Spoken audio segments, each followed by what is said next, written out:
Boop boop. Hello. Boop, boop. Hi everyone. Hello.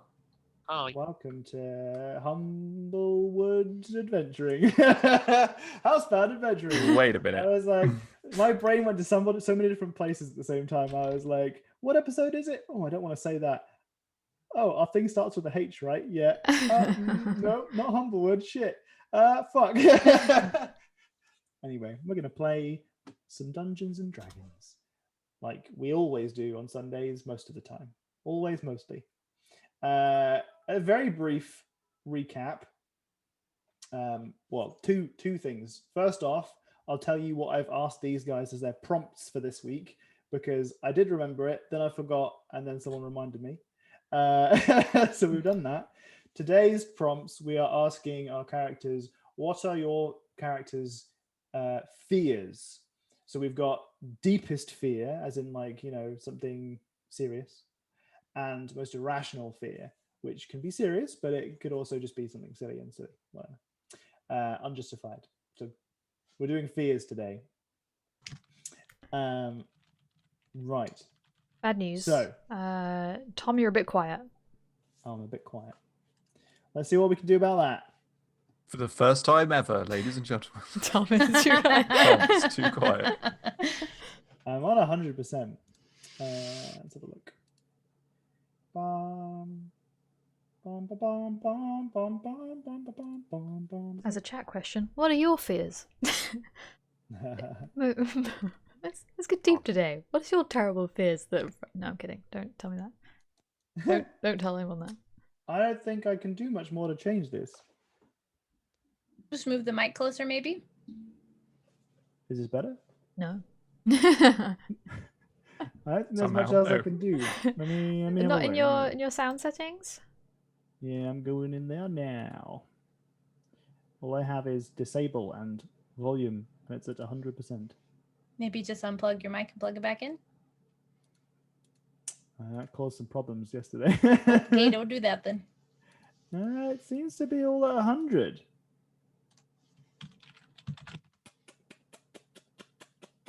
Does your mic itself not have any options to change No, the? it doesn't. Hmm. Afraid to tell Jenny I'm afraid of frogs. Oh no. No, it's okay. What frogs Sound for a me? bit foggy. Yeah, my mic has been funny the last couple of days. It hasn't like swiveled, so it's not facing the right direction or something. No, I don't think so. No, I don't think so. Oh, it's like I'm putting a hat on. Cozy all of a sudden. I don't know what else to change. How do you not have any settings in your microphone is what I'm curious about. What? Nothing that's not at 100. Is it like being boosted or anything anywhere? Nope. Nope. Where have they moved this to? Why has Windows changed this around? Why does everything different? They keep making everything more and more tablet compatible, and it ruins it for people not using tablets. I hate it. It's funny because it's shit on tablets.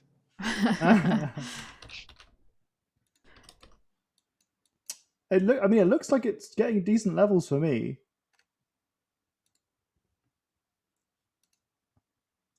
I mean, the rest of us could just turn ourselves down, and you could turn the Zoom call volume up. Yeah, that'd probably be the I don't understand. Nothing's changed. I don't think. Hello, everyone who's joined. Hi everyone. Miles. Sorry about this. We're faffing with my mic. Hello. Thank you for gifting a sub to Docs. It's very kind of you. Appreciate it.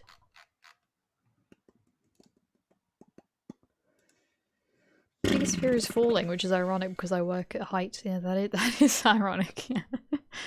Braver than I. Yeah, not a lot, quiet, just a bit. Yeah. Oh, well, that might change when I just start being a loudmouth. You gotta be too loud, and then oh my god. Oh, I think I've turned myself down. Yeah, I think you have. Or not, because it's turned itself back up. Oh, if you haven't done, if you haven't gone into the settings and toggled it, toggle your turn on original sound so that Zoom isn't dampening to try to filter out background noise. Do you know how to do that? I can probably work it out. Okay. Oh. I think we might have done this Oh. before, Tom. So you Enable might these options when original sound is on. Advanced. Oh. Automatically adjust. No. Show in-meeting option to turn on original sound. Where is the in-meeting option to turn on If original you sound? if you enable that, then yeah, enable. I've enabled it. Yeah, then it's at the Has It's top. anything fully changed? enabled. It's fully enabled. You do sound louder to me now. Is it enabled still? I think Does you it- sound about the same. Yeah. About the same. It sounds about the same, but there's more background noise. Ah. Yeah, it's quite. Excellent. He doesn't sound as muted to me though. Mm. Like less like he's talking through a cup, you know? Yeah. That's exactly what I said yesterday. Wait, does it still sound like that? It did It's- to me before you enabled original sound. What It's the not. fuck? It's not. It's not as cuppy as it was yesterday, but it's still a little bit cuppy. I don't want it to be cuppy. Stop being cuppy. Well, here we are. This is who I am now. I'm Cup Man. When we're finished, you probably just need to like re-download drivers or something. Well, I think it's because I updated my graphics drivers is what caused the problem, I think, and Nvidia had added some audio drivers. But Ooh. also the audio drivers that come with this motherboard break other games and stuff. Like I had to uninstall those drivers because they fucked with like Overwatch or something. Is it dealable? How is it, chat? How do we feel Can about we- Tom's mic can we right deal now? with this? If everyone could say something just to test it against each other. Never. I won't do it. Do I use my can't real make voice me. or my neurally voice? That's fine. Jack, can you say something, please? I am currently saying something. Please. Okay. Good I work. always Jack. find Jack a little bit quiet anyway. Yeah, Jack could probably be a little bit louder, but Any better now? Yeah. it is better. This is the slow. Yes. Bit less than others. Okay. I'm trying to like angle it a bit more towards my face, but it's not really working. Have you tried unplugging it and plugging it back in? Let's go. What's gonna happen? We just fill the time by talking about pickles. Oh, not again. Oh. How about now? Keep speaking. I'm speaking a really long sentence. I'm gonna be doing this a lot today. I don't hear the background noise. I think it's a little bit better.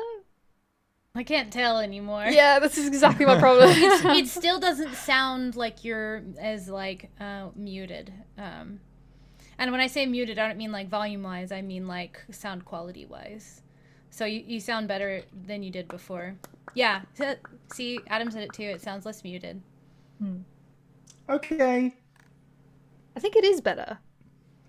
Well, this is it now. This is what it's gonna be. Oh, Whether yeah. it's better or not, we got the. This is it. I can't tell if my brain's playing tricks on me or if you legit sound louder now. Anyway, let's play. Okay. Right. I've got my DM t-shirt on by the way today. Yay. I mean, you don't have that on normally when you're DMing.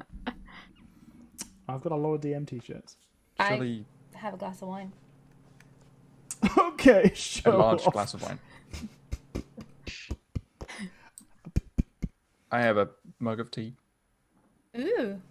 Well, we're showing things off. I don't know why. We're doing show and tell. I also have a cup of water because hydration is important. I also have. I'm glad that people come here to watch D&D. Uh-huh. Anyway, Welcome to D&D. What fools! Okay, so whilst you guys are doing your thing, I'll give our little intro spiel about what happened last time. What happened last time? Put the mic in your mouth. No. Nope, No. don't do it. Don't do it. So, the beginning of our last session, we started it inside Nesmith Manor, the manor of Caspian Kinshire, the Kinshire Manor, as it were, where our party had just realised that somebody from Nirali's past had shown up. All we knew at the time was that the people from Nirali's past, wherever she originated, didn't have the best intentions for her. And that was a big warning bell when Nirali noticed her name is Priscilla. So we saw her in a marketplace and gone, shit. We started last session with these guys trying to do a little bit of recon, trying and figure out where she was, see what she was doing in Nesmith. And we had some lovely little RP moments, but it kind of boiled down to essentially Nirali bumping into Priscilla outside, who had tracked them because she knew quite a lot about the party, including that the party had a giant bat who presented themselves quite comfortably. Hello, I'm Nugget. And had managed to track you down. We had a bit of a conversation, and she said, I'm not here to hunt you. I'm not here to fuck with you. Can we have a chat? You had a chat. What happened to the chat was she basically said, I had hunted you at some point. I tracked you all the way here, but you were gone, and we've lost the lead. I returned back to home, back to our community, and I was outcast because I failed to find you. They didn't like me that much anyway. I was kind of just a tool for the community. And because of that, I've decided to go on a quest to try and get their love back. Priscilla has decided that she will hunt Selune's Blessed, or Selune's Chosen, which is a broad term for lycanthropes in this particular case. She's looking for werewolves. She wants to do that because in their particular sect of this religion, they actually believe that werewolves drain power from the moon when they use their abilities, their shape-shifting abilities. And Selune is much associated with the moon and the power of the moon.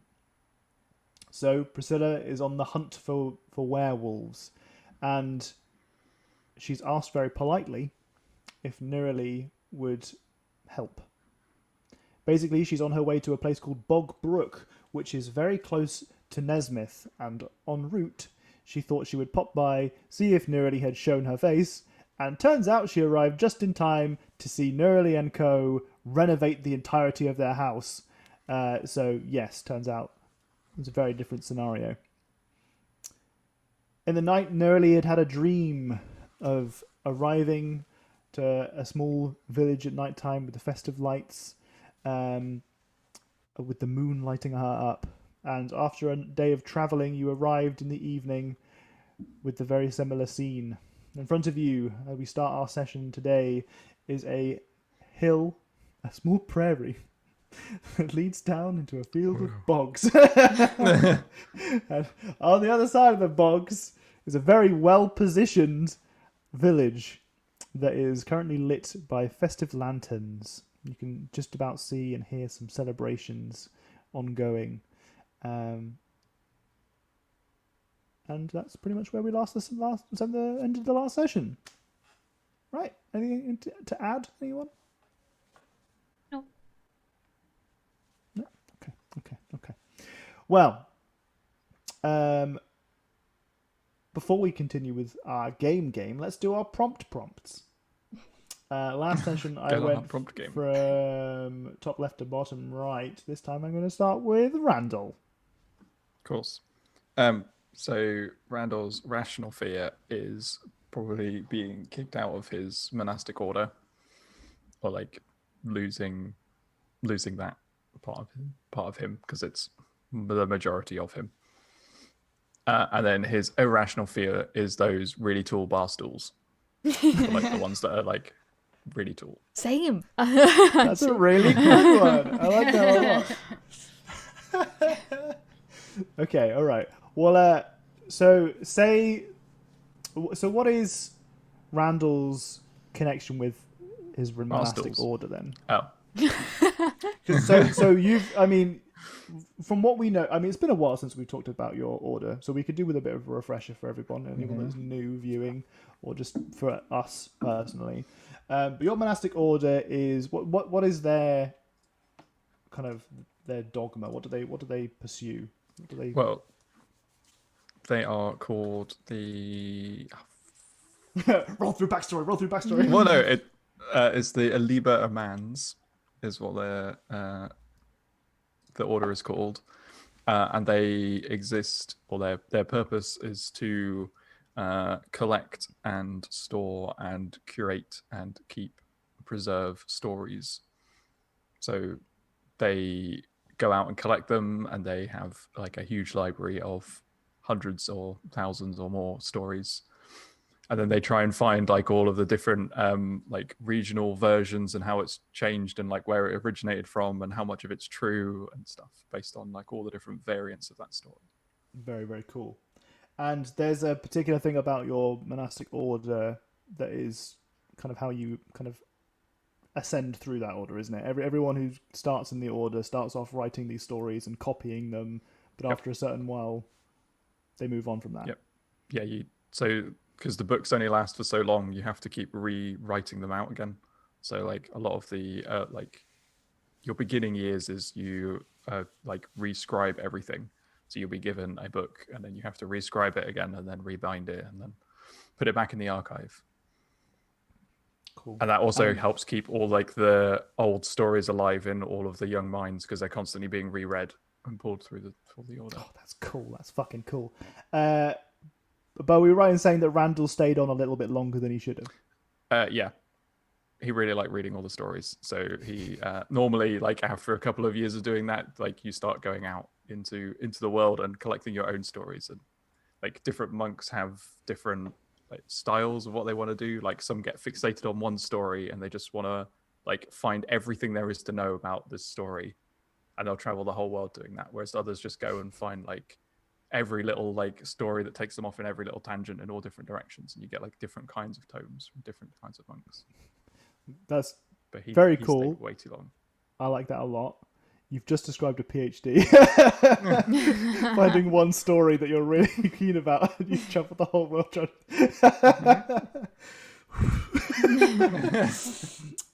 Okay. And is there a particular instance where the tall barstool thing has come into play at all? Not that Randall remembers, Okay. but maybe So that's why. Maybe. Okay. Yeah. Maybe. Okay. Well, are there any tall barstools at the Curl Talon in Nesmith? I hope not. You tell me. Were there any? If there were, then Randall's been giving them a wide berth. Okay. Okay. It's Jenny. not like necessarily being near them. It's like sitting on them. Right. Okay. It's like What's the that? fear of falling off rather the than the fear teetering? of being near them. Right. Okay. And that doesn't expand to anything else. It's just stools.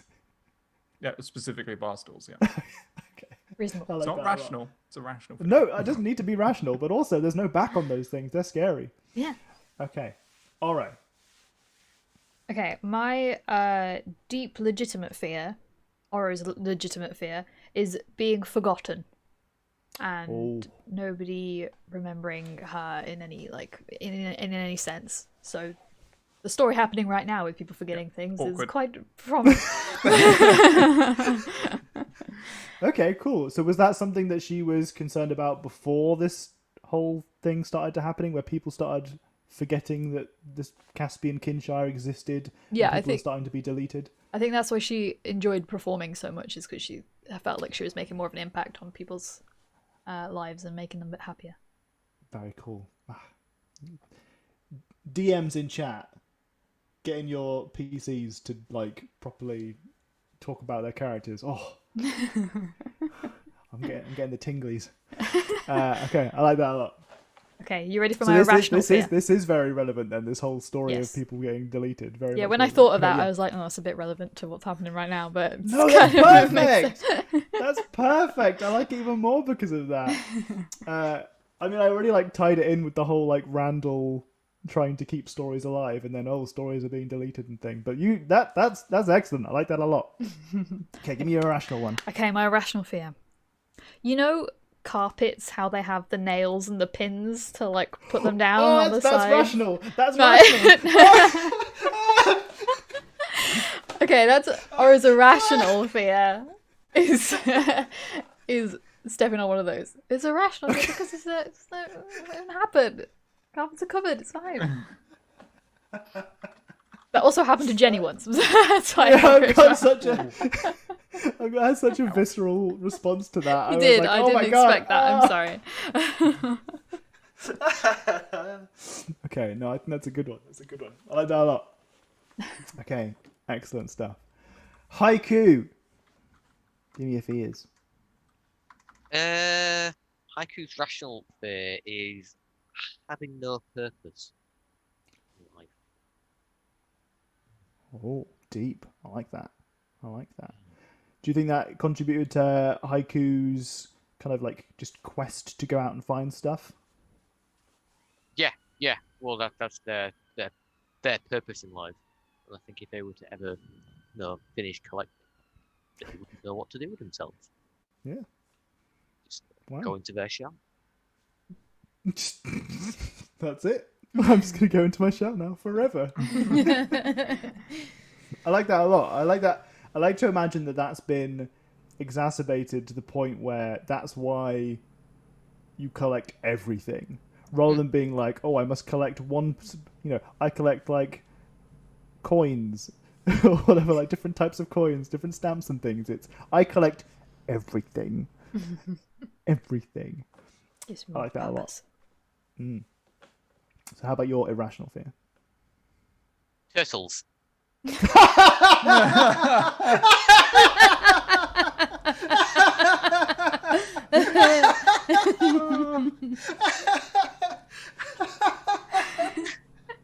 Yeah. Something really unnatural about being able to swim out the open ocean like that. It's not right. It's not right at all. The flippers are all sunset. Really unset. That's excellent. Okay. Do you have an inspiration point? Because you deserve an inspiration point. That's fucking hilarious. Yeah, I got one last session. The session before that. Getting ones I can't He use. knows. That's the only time he'll give out inspirations if you've already got inspiration. Yeah. Oh man, that was funny. Good shit. I love the idea of a turtle being afraid of a turtle or a tortoise because it's No, just a like, turtle. I apologize. But either way, it's funny if it was just like a small version of you. So that's why you're so afraid of them. Oh my god, I thought you said thistles. And that's why I was like, oh, that's like really funny. But then you said open ocean and I was like, I'm so confused. Turtles. Okay.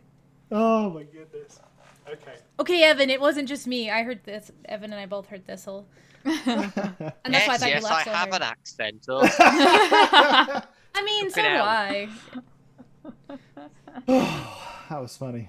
That was very funny stuff. Okay. Nerly, give us your fears. Her very very rational, in my opinion, fear at this point is drowning. That's been Why? pretty scary. What? It's just what like a brought that couple on? of close encounters, Of the non-shallow kind. yeah, of the non-fellow kind. And then her phobia is being alone. Right. Okay. And I think Which also happens when you're drowning. also happens when you're drowning and when you're dying in general, because everybody dies alone. But the thing that keeps that like at bay, I think, for the most part, is that she always feels like she doesn't feel like she's alone because of the moon and because of Selene. Right. And so when it disappeared, it was like that was why that was so impactful to her. Right. Okay. I like that a lot. Okay. All right. So is that fear of being alone a like how literal are we talking? Are we talking like so? I mean, you've It's got obviously literal. It's very Okay. literal. so the idea of like if, for example, the moon wasn't about, we had our moon disappearingness, and everyone just happened to go to the pub and not tell you, and you were just completely left on your own. That would be too much for you. Yeah. Mm-hmm. Very interesting. Okay, cool. Well, thank you very much, everyone, for taking part in that. I'm liking these a lot, and I could quite happily do an entire session of just doing this and no D&D at all. We just do fun shit like this. Still counts as D&D. Yeah, it's not a session 0, it's a session whatever the fuck, but we're focusing on this now. I love it. Okay. Last week's questions were what animal are you? Yep. And what favourite skill or spell you've got. So can't wait for next episode when there's going to be a bunch of tall bar stools with turtles on them next to just a bunch of nails on the ground, and Nerly will be on their own. And we've got to save her from being on her own. She's like locked in a room by herself on the other side of all these things. Very good. Okay. Oh, man, that made my heart very happy. Okay. Right. So we taught today's session. Tart today, tart. They're just getting everywhere. You can't escape the tarts. We start today's session with you guys at the top of this hill, looking down onto Bog Brook, this little village. The festive lights tinkling away. You can smell a bonfire on the breeze that's being carried up the hill towards you. You said, did we end last session with me essentially saying, like, I dreamed this? Mm-hmm. So. Okay. What do you mean you dreamt it? I dreamed this last night. I was on a hill lit by the moon, and there were people below surrounded by colorful lights. I don't think I saw the people. I feel like I just felt like there were people there, but I saw colorful lights. Did anything bad happen, or was it just a nice little... If I remember correctly, the dream felt very, like, content, and then I got pulled away, but I didn't feel bad about this place particularly. It was just, like, being pulled away from that contentedness. Yes. So it was more that the dream was in two parts, and in the first part, you had a very comforting feeling of being kind of embraced by the moon as part of its return, and the second part of the dream was separate, but it was a vision of essentially what is happening now. But that's not uncommon for you. You do occasionally have prophetic-ish dreams. Yeah. They're rarely quite this literal. Yeah. But in this particular case, it's not a super uncommon thing for you. In fact, your party members may have experienced this to an extent, but to a lesser. You might have been like eating breakfast and Oro dropped a spoon and you were like, oh, dreamt that. Yeah. Well, why do you warn me? It didn't feel good or bad. It just was. I just saw this. I think it's probably meaningful, but I don't know whether it means good things or bad things or just neutral things.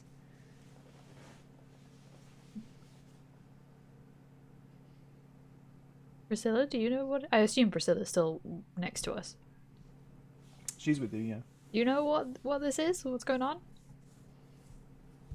Oh, it looks like a party. Yeah, okay, well. Here we go. Can I...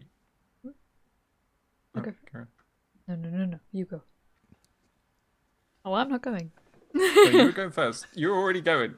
No, but I was about to make it. I was about to like prompt a decision making. If you were going to say something, then. Oh, I was gonna ask if I could do like a history check for local law on Festivals.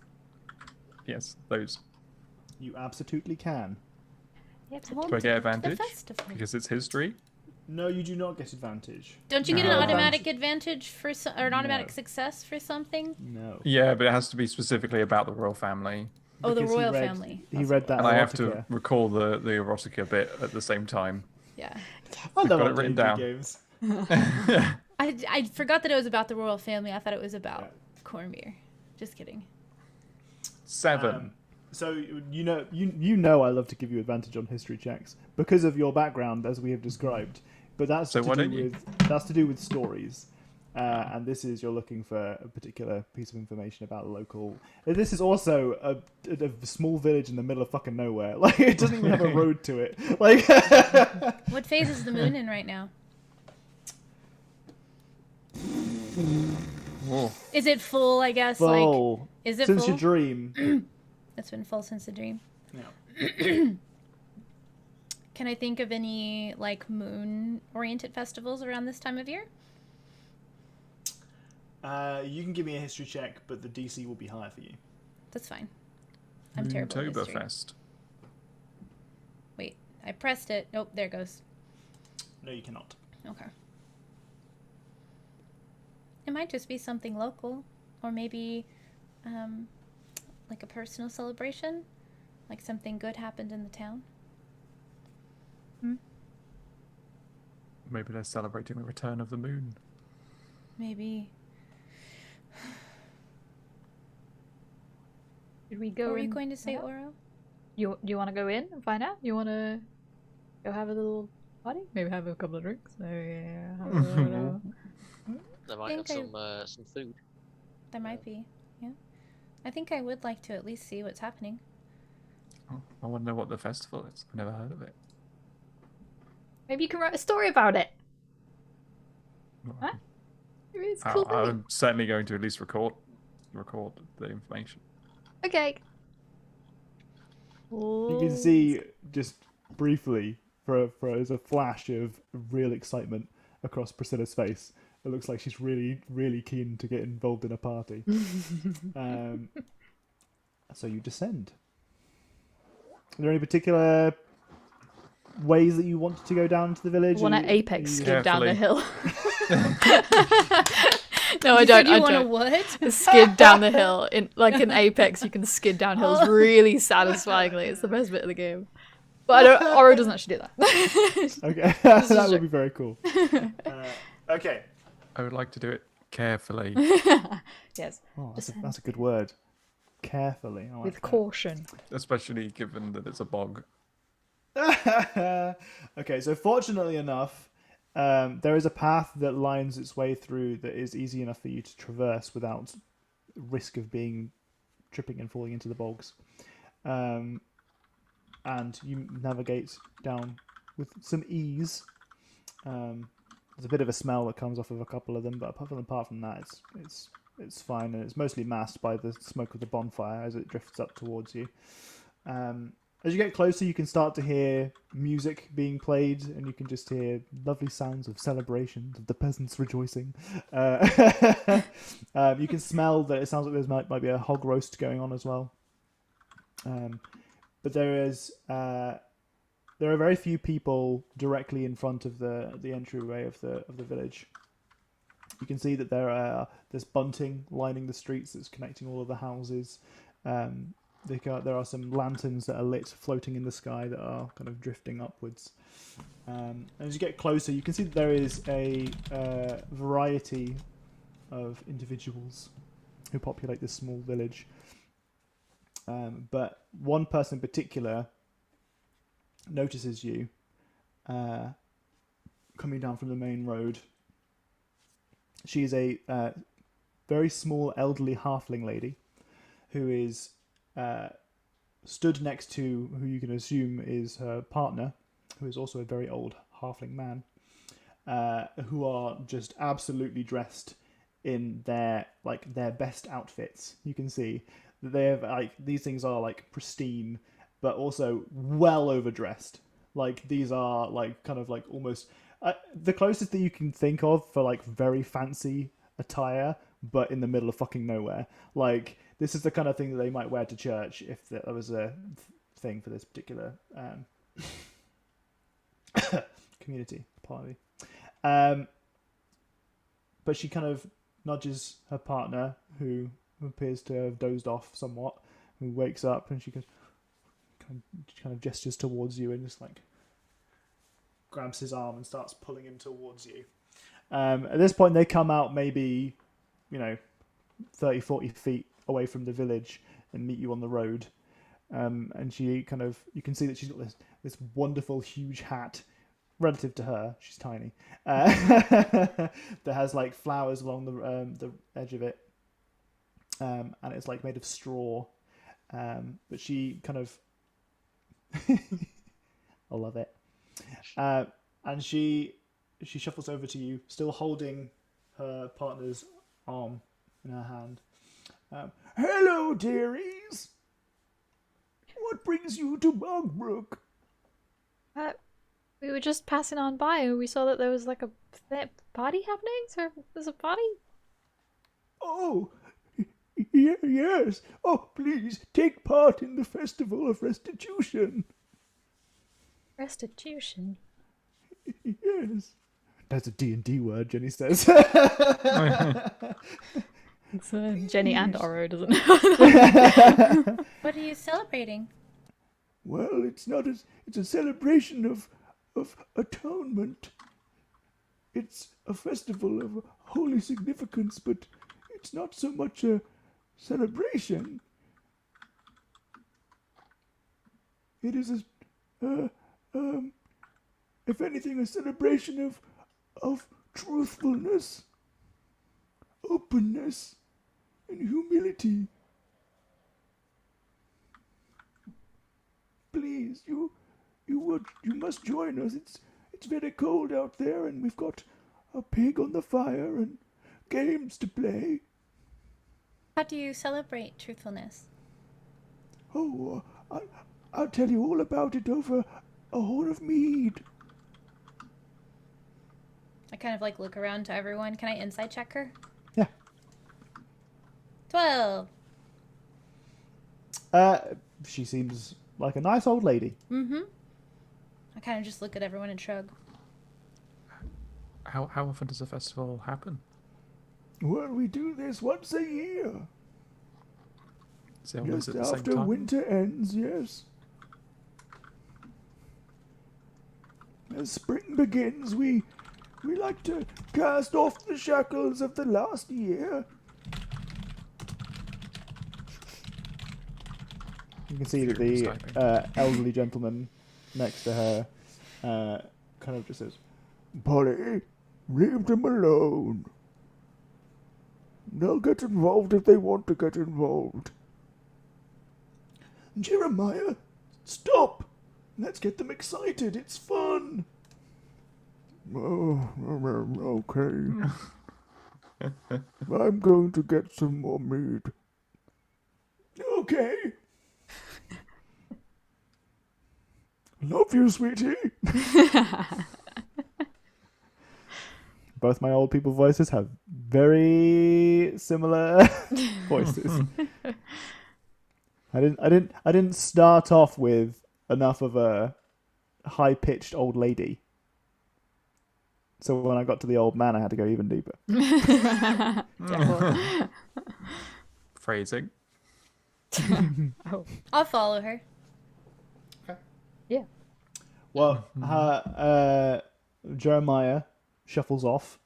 He seems to be more interested in finding some hog to feast upon.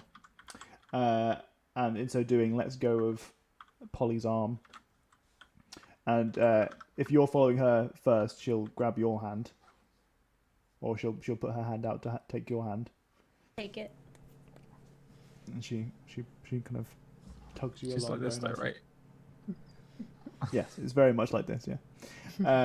She's, my name is Polly Marshmallow. It's a wonder to meet all of you. What are your names? What do you mean? Of course it is. Apparently, my name is Gretel. I'm kidding. Oh, wait, what does Docs know that I don't know? I don't know anything. My name's I'm just having Nerly. funs. Oh, Oh, that's a lovely name, Nervily. Nervily what? I don't have a last name. You don't have a last name?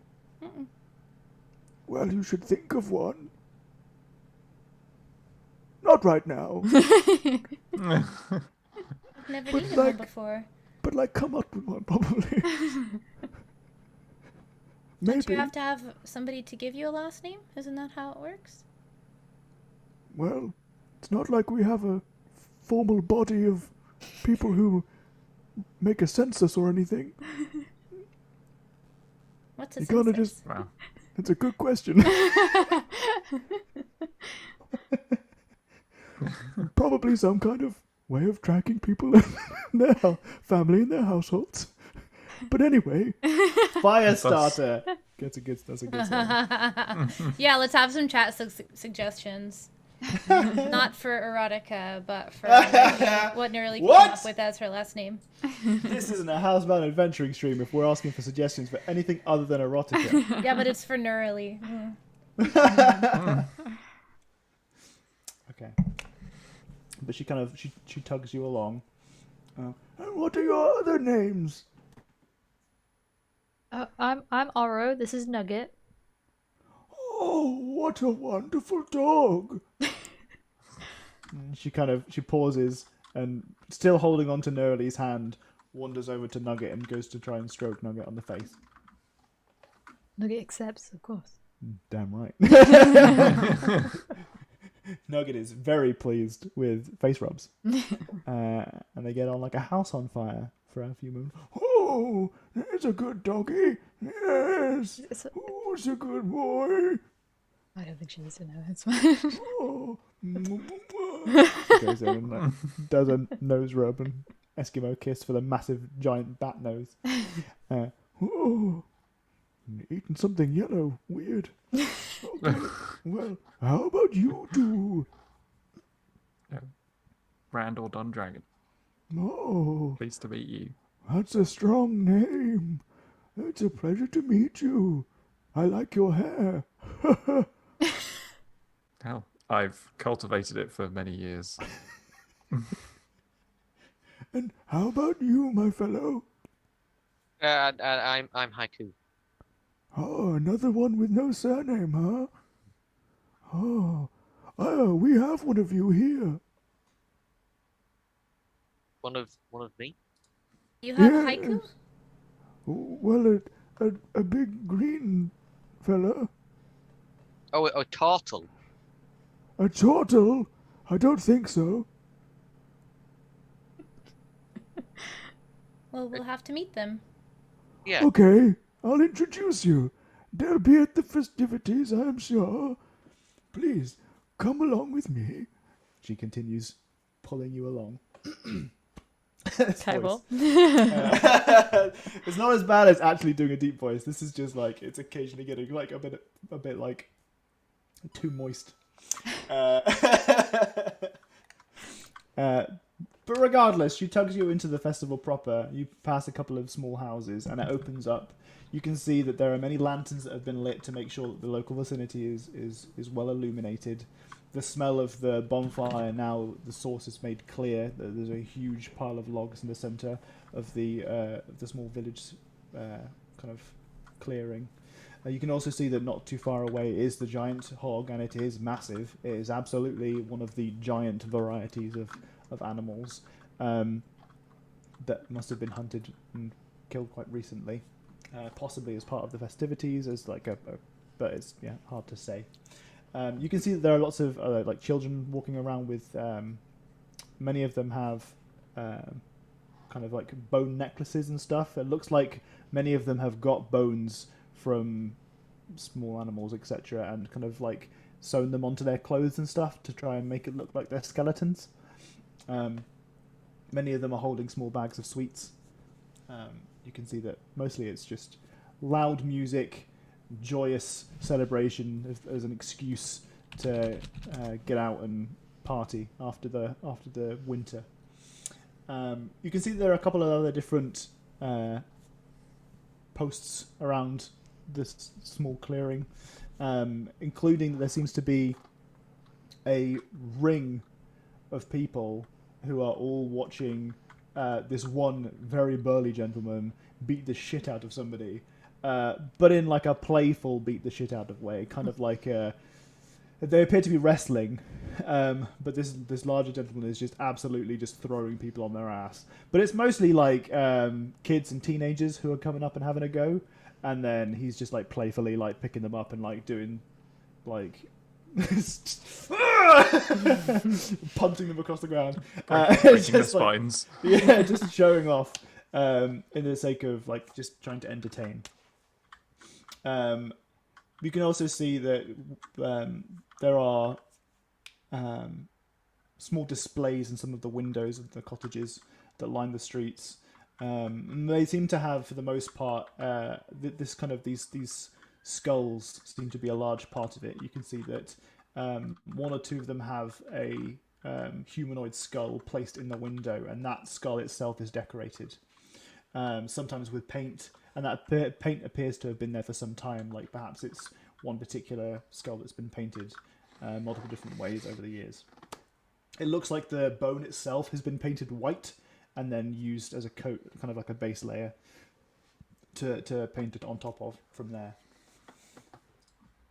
As you get brought in by Polly, she takes you kind of, not quite into the center of it, but next to the bonfire, where there is a huge kind of tub of mead.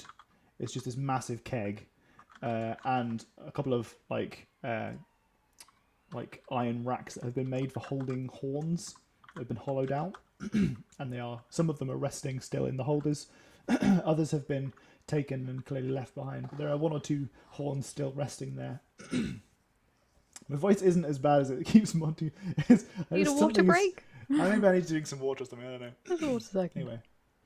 Anyway.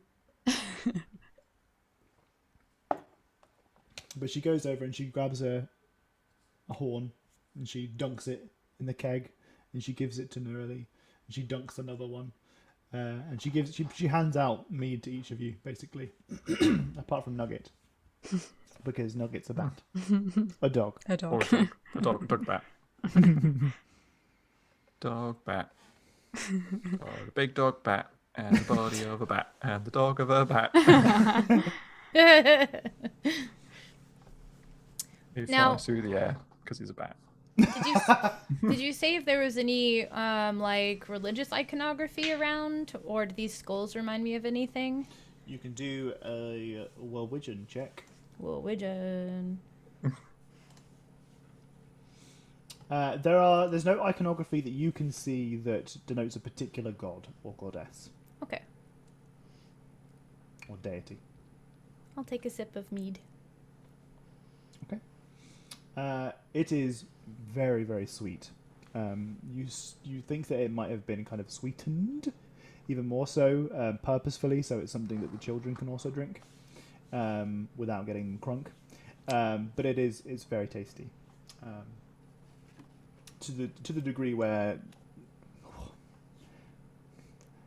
you can tell that there's a good chance that you're gonna get you're gonna get really happy on this kind of stuff. But yeah, very, very tasty. Anyone else taking some of their beverages? Mm-hmm. Have a little sip. A little sip. Yeah, I'll sip on it throughout the evening, Mhm. or however long we're here. I'm gonna down mine. Okie dokie. Constitution saving throw, Down please. check. Oh, there is a down check. There you go. Do you have to do a dexterity to see how much of it actually ends up in your mouth? No. Okay. That was stronger than you expected. Do you think this is something that Haiku has drank before? Probably not. Probably not. Okay. Well, in which case, it's probably stronger than you expected, and you've just chugged the entire thing. You immediately feel its effects, but it's not something that's gonna throw you on your ass. You're just a bit merry. Got that warm feeling in your stomach. Yeah. And again, it's very sweet. Whether or not Haiku likes sweets is down to you. So for some, this would be too sweet.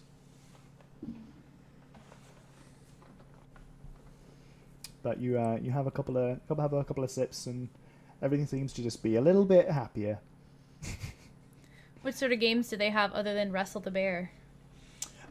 So you can see that there are a couple of people who are sat around at big, long wooden tables that are painting. It's an activity more than a game. And there are two different groups that are painting different things. One group is painting painting candles of various sizes, and another group is painting the skulls. So you can see that there is a small flag that kind of waving in the wind a little bit, just above the table on each end. And one of them, as you kind of catch it, as the words make sense briefly, it says "Sin Candles." It's just above the candles, not the skulls. And then the other one is just yeah. And the other one's flapping around. It just says "Reliquary." Oh, why did you have to use that? I can't spell that word. Reliquary. Did you say sin candles? Yes. Mm-hmm. Like S-I-N? Yep. To sin? Okay. Like bad candles. Bad candles. You sinned. Okay. What was the skull one called? So I can try and Reliquary. Okay. Relic. Query. Wow. Oh, got it. It's a reliquary, as in relic. It's a reliquary is somewhere you would store relics. Mm-hmm. See. Usually of a religious nature. Holy relics, you might say. Yes. You might indeed say that. So the flag actually says sin candles? Mm-hmm. Why does the flag say sin candles? Way to use the word to define the word. Fuck off, Adam. Everyone knows what a relic is. No one knows what a reliquary is. And it doesn't necessarily actually just say relic in it. It's got a Q. Mm-hmm. It's like a reliquary. Yeah. There you go. See? Quarries have rocks in them, but this only has one R. So you're asking, sorry, what?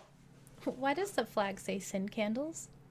Well, those are the sin candles. Well, yes, but Way to use a word to define a word. Do people who have sinned make them? Or are they made for each sin of the... Well, oh, I'm sorry, I forget almost that you are new and you haven't experienced our Festival of Restitution once before. Oh, let me explain. And she kind of takes her meat and just chugs the entire thing. Burps. It's going to be an in-depth explanation. Well, the zinc candles are the things that we put on top of the skeleton. It's very pretty. We do it as a family. Do it as a family? Well, we do it as a family. You put wait, them on she's top of actually the- talking like that? Yes. So you put them on top of the skeleton. Oh, he's getting it.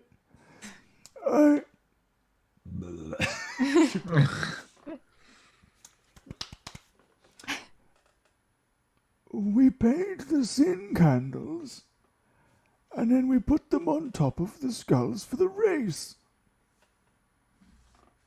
What race? Oh, well, the bone race.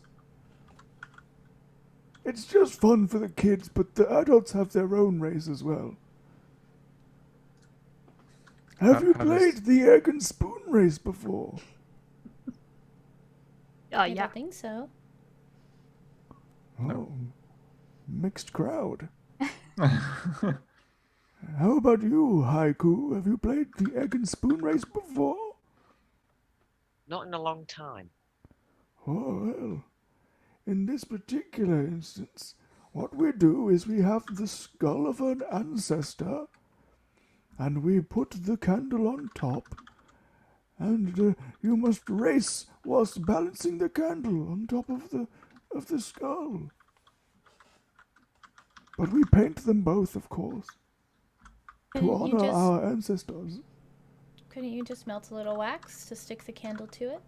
Well, you must, yes, but it is still hot wax, and only it is for the children we give it time to fully cement itself and harden, but for the adults it's a fun challenge. Oh. What does it signify? Well, this is mostly just for fun. Oh. The Festival of Restitution is a way for us to move beyond the sins of our last year. During this festival, we confess our crimes, any sins that we have committed in the last year, and we ask our ancestors for forgiveness. We do so with the help of the wooden horse, but it is a celebration of our rebirth into the new year, free of our sins. We Did got she say- drunk. Does it last? Did she say the hooded horse? The wooden horse. What's a hooded horse? Well, it's one of us dresses up as a horse. Nay. No. One of our community members is elected to patrol through our homes, knock on the door, dressed as a death incarnate, with the skull of a horse atop their head, and knock, knock, knock, ask for those who have committed crimes to admit to their sins. What if Then somebody admits something terrible like murder? Oh, that doesn't happen in a place like this. Oh, okay. That's good. We gotta go there. Oh, it doesn't count thought as there murder was- if you're an adventurer. Thought Nuri was going to ask, what about if you blew up a small village? We saved a small village. Perspective is a hell of a thing.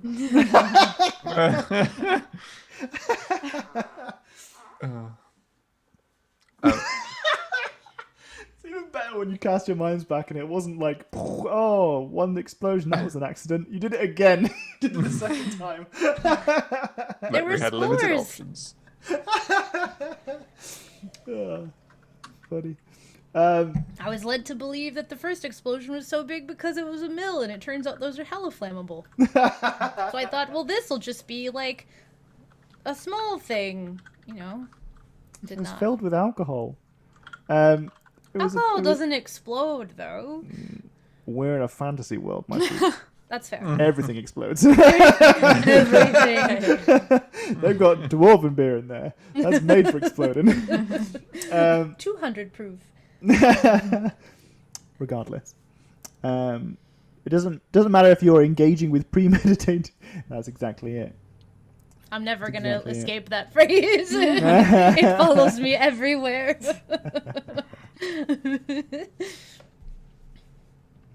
But the wooden horse is usually paid with sweets or a bit of mead, and we just get merry and play some games. You should take part in the apple boggling. Boggling for apples. What's Is that like boggling? That's where you have to make the words, isn't it? With the little thing that you bump up. No. No, but that sounds fun. Yeah, well, it is fun. I think you'd enjoy it. But what's boggle? Well, have you ever heard of apple bobbing? Yeah. It's a lot like that. Oh. Oh, Okay. Let's put 1 and 2 together. Okay. I just Why don't not know just why use the you're word using that a everyone different knows? word. Because we don't do it in just like a keg of water. Oh. Is it mead? Welcome to Bogbrook, Where everything's mead. where everything is surrounded by bogs. Whoa, bog I'm looking water. around for the apiary. Do I see an apiary? No. Oh, where did they get all this mead from?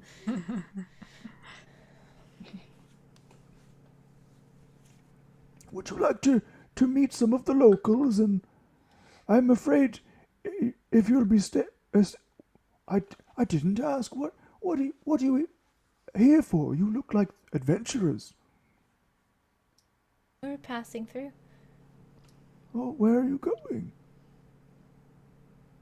I don't know if she told us like a specific place, except that it was near here, right?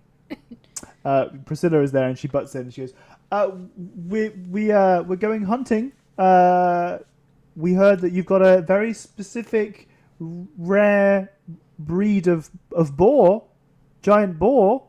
She points to the hog that's being roasted, and we didn't want to necessarily hunt them, but to experience their majesty. Isn't that right, guys? Yeah. That's why we're here. I love a majestic boar. Ooh wee, Ooh wee. ooh wee. Yeah, boars. So how long does the festival last for? Oh well, it's just tonight. But you're welcome to stay. Unfortunately, we don't have a tavern as such. No inn rather. We have a tavern, but it's out of someone's front room. We won't have. I have an idea. Come with me. And she pulls Norelli's arm again, drags you along. Postat Thrill. Answer me. Where are you? She's like just walking through the crowd, just shouting, "Postat Thrill, where are you?" And out of nowhere, this quite burly fellow kind of comes out from behind one of the houses. Oh, hello, Polly. Are you okay? Is everything all right? Can I help you with anything? Did you need to be lifted up to get to the boar again? No, don't say that out loud. Don't tell anyone about that. No, I just thought it would be very nice for you to meet these lovely fellows, since they're staying here and you have that lovely barn area that's quite warm and spacious, and since you lost your horses, I was thinking that maybe they could stay there for the night. It would be warmer than outside and it's very chilly. Oh, hello. Sorry, my name is Postat. It's a pleasure to meet you. He leans over and he's got a very wide set frame, but he's very gentle as he leans over and just kind of like he's from just immediate sight. It's kind of bizarre to you because he's way bigger than the dude that they've got in the the wrestling arena, but he holds himself in a much kind of more modest way. Kind of like he gentle giant kind of situation, and he kind of holds his hand out to shake your hands. Oh yes, we'd love to help. Yeah, free of charge. It's a Festival of Restitution after all. It's all about good deeds going into the new year. Is this your first Festival of Restitution? Yeah. Yeah. Well, I mean, feel free to join us for the night. You can just come around the corner. Don't worry, Polly. We'll take it. No worries. No worries, Polly. And he kind of turns her up the corner and just says, "Yeah, Melissa.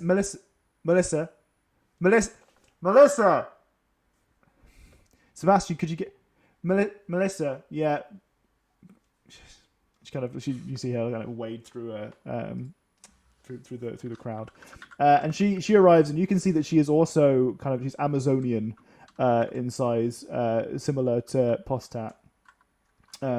She's introduced as his partner, and she has a very similar kind of gentleness about her, and she kind of just, oh hello, new people. Hi, how's it going?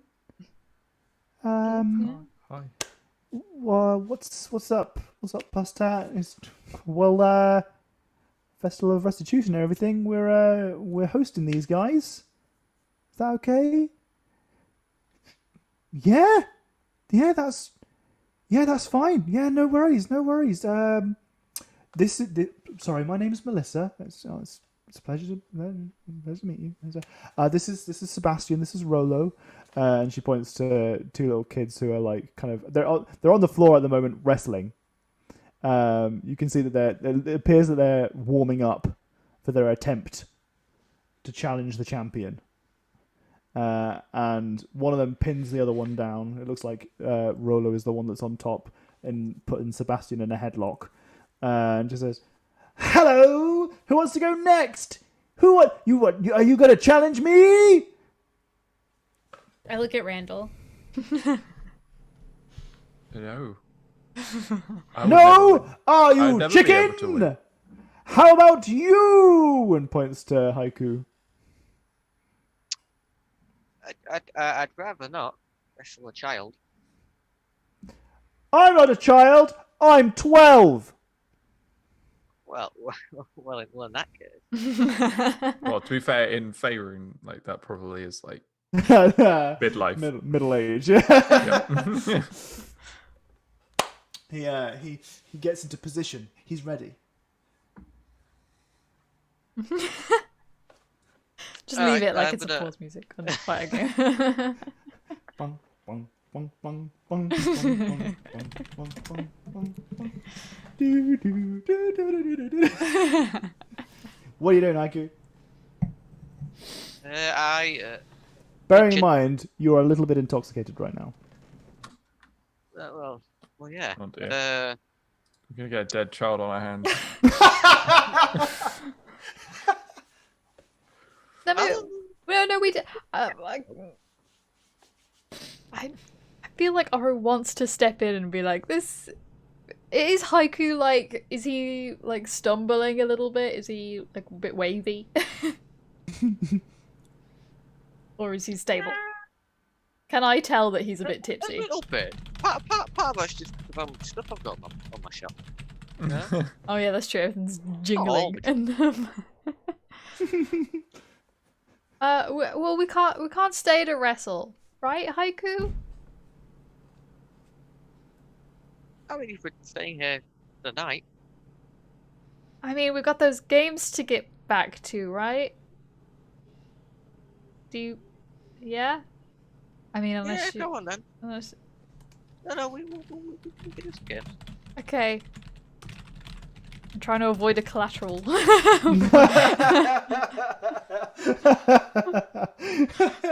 When someone with a massive shell covered in stuff body slams a 12-year-old. Didn't he take this? The top Didn't Haiku take the stuff off their shell? I thought that was part Not of all of unpacking it. into the room. O- Okay. Only for sleeping. Oh, I see. Okay. Oh, okay. So are you being dragged away by Oro then? Yeah. Yeah. Okay. I'll see you later.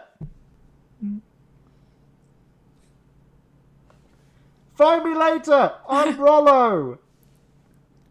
Rollo or Okay. Rolo? Okay. Okay. All right then. He said he'll see me later. I've got like an unusually large grin on my face. Okay. I turn to Pasta and Melissa, or whoever's closest, and I say, I hope it's not a terrible memory, but are your horses lost, like missing, or? Oh, it happens occasionally. One of them fell into a bog. We keep a bit of an open range here, and occasionally this hasn't happened in honestly feels like decades. But sometimes a pony will get off their lead and just find their way into a bog, and usually they're smart enough not to, but sometimes it's difficult for us to find out just how far they've gone. And just this time it was unfortunate we lost our horses, but we'll be okay. We'll bounce back. How many did you lose? Well, we had the two ponies. And unfortunately, I'd say Shetland ponies, but there's no point because there's no Shetland here. But they were beautiful and young, but they were just a bit too wild because we found them out here on the moors. You don't think they were scared? Well, I suppose it's possible, but nothing ever happens here. Looks into camera. Setting up for something to happen here. Well, I'm sorry that they. No, that happened. you are what's happening here. I know, right? Maybe we should leave. For real though. I just thought if they were lost, we might be able to help you find them. But if they're lost, then I'm just very sorry.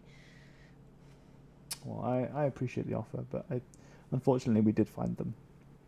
They're lost. It's a sad story, but it happens, unfortunately. But on the upside, we have a nice roomy barn. We can throw some hay in there if you'd like. A couple of salt licks. I don't think I've ever had salt lick. What's that? Oh, it's delicious. You'll love it. It's very good. I'm just kidding. It's for horses. You Oh, it's okay. that's Very fun. sweet. Well, why don't you? Our house is the one with the barn attached. It's a very small village. It's easy enough to find. You just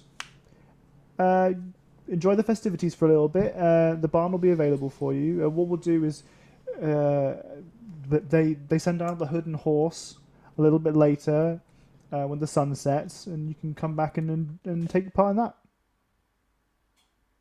Sound good?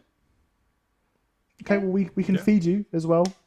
We've got plenty of horse to go around, and we'll see you later. Okay, it's nice to have company around for Sebastian and Rolo. They've got too much energy, and we're tired parents. It's fair. Okay. Right. Well, I'll enjoy the Festival of Restitution. Get some candles. Those are lots of fun. Are they the only children in the village? No, there are. You've seen other kids around, dotted around, but you've not been introduced to any of them yet. Gotcha. I know. Then I'll kind of like nod and thank them and wander off with the group. Probably go find Oro and Haiku. Me and Haiku are just a couple of steps back, and I'm like, "Are you okay, dude? You look like you were about to go fight that kid." I'm feeling a little wobbly, Aro. Not gonna lie. Yeah, I can tell. Nugget's like leaned up against you to try and like keep you straight up against it. Well, no more mead for you, please. Huh? No. No. No No. more. Okay. No more. Okay. Okay. It does seem really strong. It's more the fact that Haiku downed the entire thing in one go and then failed their Constitution saving throw. The rest of you who have been sipping theirs nicely have been just slightly merry. I'll take that. Current status, slightly merry. My child would fuck up a turtle. You know, it would have been great if it had built that self-writing mechanism. God damn it. Perfect. But then it would be really difficult to body slam things because you just get back up again. Can't win. Or really good at like repeatedly body slamming things. Yep. Bouncing Multi-slam. But you can't pin things down because you just get pushed back up. Shall Adam, we are have you a- making a country song reference? Mamas, don't let your babies grow up to wrestle turtles. That's what I heard in my head.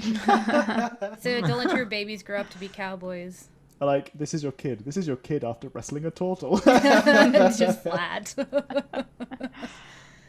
Evan, did you say you've got kazoo regrets? Should we have a quick bio break and refill drinks and stuff if you'd like? Yeah. Yeah. Yeah. This is Okay. good. You, Yeah, I'm running low on wine. If you're new here, our drinks, our bio breaks are we go get drinks or do our business and then we come back immediately. So don't expect us to be gone long. See you in a min. Burb.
Oh my god, did I make it back first? Wow. Abelbert, thank you very much for the follow. I hope I said that correctly. Hope everyone's alright today. Go for a try. Welcome back. Hello. Hello. Just Al works. Okay. Thank you very much for the follow. I appreciate it, Al. I'm not lagging for you lot, am I? No. On the voice call. Everyone is for me. Oh, that's not good.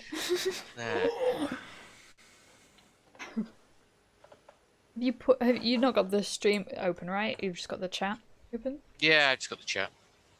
Don't know why it's You're doing not that. downloading anything in Steam in the background? Well, no, I closed Steam down to try and stop it. And Oh. Tom, what does your shirt say? Oh. No, is it backwards? No, it's the right way around. It says, I'm the DM, so you can probably do whatever you want if it sounds cool. I gave it to Tom for Christmas? Birthday? For something a long time ago. I think it was Christmas. I think it was, yeah. The problem is that these events happen and then we don't see each other for months afterwards, and then the gifts Yeah. happen after that. Birthdamus. It's excellent. I'm very happy with it. Whew. Well, that's a name and a half, isn't it? The Alblert of Sartre. Just call them Al. They said Al. Works. Oh, okay. Ablert of Sartre. You need to make a new character. Make a goblin. I'm not biased. Are you? No. I already have a goblin. Another goblin. I There's raised a you two t-shirt in goblins. the room that says, "You can certainly try." I like that a lot. That's very good. Well, this came from, ironically, I'd been given a one or two like t-shirts and stuff that, because you can see a lot of these things like on different websites that are saying something along the lines of because I'm the DM, that's why. And I said to Jenny, that's not really how I play as a DM though. I kind of just say like you can do whatever you want as long as it sounds cool. I want a t-shirt that says that. And then Jenny took that And I was like, she ran with yes, it. you. Okay. Let me remember this. Remember what? A thing that happened. Hey, Nick. Oh, a few friends and I are starting a new one. All of us are new. Any tips? You asking for tips for running D&D games or playing D&D games? Or making characters? Or This is my second existing in the campaign. world? Wrong move asking me. Sorry, lads. I already chose racing class. Oh, what'd you pick? Oh, sorry. Felsie Dunwell, and she's my rogue. Okay. Cool. If you, if you've got D&D questions, there are a lot of people in chat who have got plenty of experience with D&D. I would be more than happy to answer questions. Hey Nick, hi Torty. Tortu.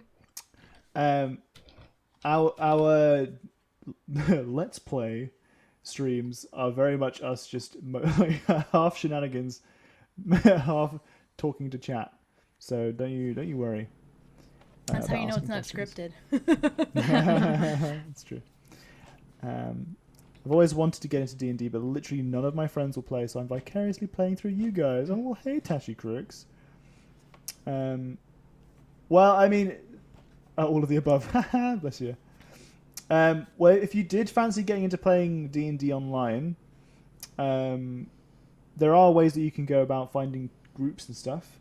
Something that Katie and I can attest to having tried is using Roll20, which is the website that we're using today to play this game on. But it's got like looking for group stuff, which we have used, and it works quite well. Yeah. So I would recommend using that kind of thing. Because honestly, like some people are a bit iffy about playing D&D online, but it's great. You know? Especially if you can find a good group. And they're So on that's, Roll20. Roll20.net. Yeah, on Roll20.net, you can look specifically too for games that DMs are running for new people. There are some DMs that will cater it to people who haven't played often or who have never played at all, and so you can look specifically for a game like that so that they know that it's going to be like a learning process.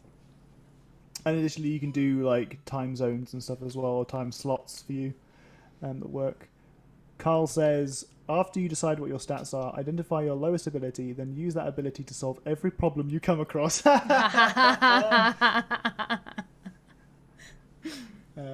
Tortu is attacked for helping Tom. Oh, what did you do to help me? You get a d6. Got a d6. Love you, Tortu. It's because we said we're winning. That's why, isn't it? You did this to yourself. You did this to yourself. So I was doing the song. All I do is win, win, win, no matter what. You don't get animation Tortu when it goes to the DM. Those are the rules. Yeah, Tortu, you know the rules of this game. You're on the list. Uh-oh. Doubly on the list. 2 entries. If you guys were to give one very brief tip to a new D&D player, what would it be? Ask as many questions as you want to. That's a very good one. If you don't know what's happening, then just ask. Even if you have to ask 20 times for the next year and you're still not getting it, just keep asking the question. I totally agree with that. I think most of the time, the people who are in control of the rules are very happy to go over the rules for the 100th time. I would say that having fun is more important than sticking to every single rule 100%. Like, the rules are there to provide structure for it, but don't get like bogged down by thinking that you have to memorize all this stuff. You can absolutely take the time to like stop and look up something that you're not sure how to decide on, but you can also just feel free to, as a DM and as a group, just decide how you would like for it to go based on what's happening in the game. The fun is the most important thing. I would say try not to make your character like too complicated, and maybe should go for something simpler, but have something like really strong that is like that's them. So like have like a sentence that would basically summarize like who your character is, so you can like easily go back to that and know how they would be. I like that a lot. Jack is very new to D&D, so I am the new player. are there anything that you would look for in a new game that you were joining, or any tips that you would give, or anything that's helped you get into it? Or something you were glad to come across. I mean, personally, it's slightly different because we get streamed, but play like no one's watching you. Yeah. Like that. Play like it's just you there. Yeah, I like that. Sure, you might be anywhere, but that's my advice. I like that. My advice would be a lot of things to say about playing D&D. One of the things I would say for DMs is to not get too fussy, not care too much about not being able to do accents and stuff like that. Some people can do them, some people can't. Fine. But a really good tip, if you wanted to make your NPCs different and you can't do accents, is there are a couple different things you can do. You can add body language. It can be stuff like someone who just like wipes their nose constantly, someone that coughs a lot. You can change the pitch and the speed at which you speak. There are a couple of different things that you can add that are like that will make your characters seem different from the last person that you talked as a DM. And you can do that for your PCs as well, and that kind of thing. And additionally, to just not give so much of a fuck about rules and stuff. Rules, it's like the people who designed this game did not do so knowing everything. They aren't perfect. The rules in the game aren't perfect. So just design stuff. Like if you stumble on something that you think, well, that's not fun, then say fuck it and do what you want instead. Like this is not like this is not a competitive game. And another one fucking tip I would give is don't pick a character that's going to be a dickhead. Yeah, dickhead characters aren't fun to play with. No one wants to play with a dickhead character. If you're going to be the person that snoots, like comes in and like, I'm going to steal all of everyone's stuff, then no one's going to want to play with you because that sounds horrible. If you pick a character where everyone's like, you can get really excited about and you can do stupid shit with, a really, really good example, I'm going to highlight Docs here, is one of the characters that you did for one of the charity games we did. Alfred. I wonder which I one. love that one. Alfred. Can you describe the idea of Alfred? Alfred was a druid who was obsessed with owls, and everything he did was related to owls, and he had every spell possible to do with owls. Lovely. I love it a lot. But yeah, try it. But one of the problems with having a bit of an arsehole character, which they can be a lot of fun, but if you're going to have an arsehole character, they need to have something that ties them to the group in a way that they like them. Yeah. Because like if we've got a story where all you guys are together, you have to like each other. Otherwise, if I'm in a group with 6 people and there's one dickhead, I'll be like, fuck you. We're leaving. Bye. Yeah. Anyway, we got distracted. Let's get back onto playing D&D. Not that was. Don't worry if you're the person that distracted us. That's fine. If anyone else has any tips that they want to drop in chat, please go for it. Anytime she says the word "who," he repeats it 3 times. Aww, that's cute. Anyway, Yeah. so you've got all sorts to do. You guys are currently in the center of the Festival of Restitution, which they have got. Has been described to you as essentially a way for people to shed the crimes and sins of the last year and be born anew. And they do this by, getting a bit tipsy and playing some games. But also at some point in the night, something called the Hood and Horse, which is a community member who puts on a big horse skull and a cloak, comes around, knocks on all the doors. The people inside the houses admit to whatever crime they committed that year. They pay for atonement with some sweets or some booze, and then that's the end of the evening. Okay. Wait, Adam just said I DM'd for a shepherd druid that summoned so many animals into a room. I ruled that the party and enemies couldn't see each other or move. I would recommend that, although Alfred was an excellent character, it was excellent for a charity game. One shot. Don't do that in a normal campaign because the other players will hate you. Being able to summon 64 owls is hilarious, but it also makes any combat where you do that take about 3,000 times longer than a normal. That's just honestly any summoning spell makes combat take so much longer. But anyway, you've got all sorts to do. You've had apple boggling. Or boggling for apples.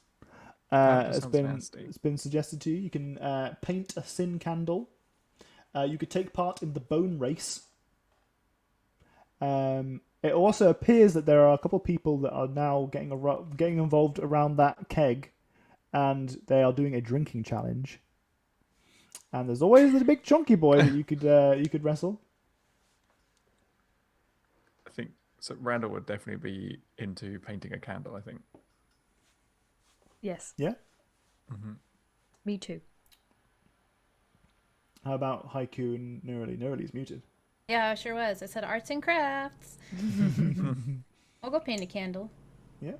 How about Haiku? You don't have to stick with the party if you don't fancy. In my slightly wobbly state, I sort of got myself into a wrestling mood.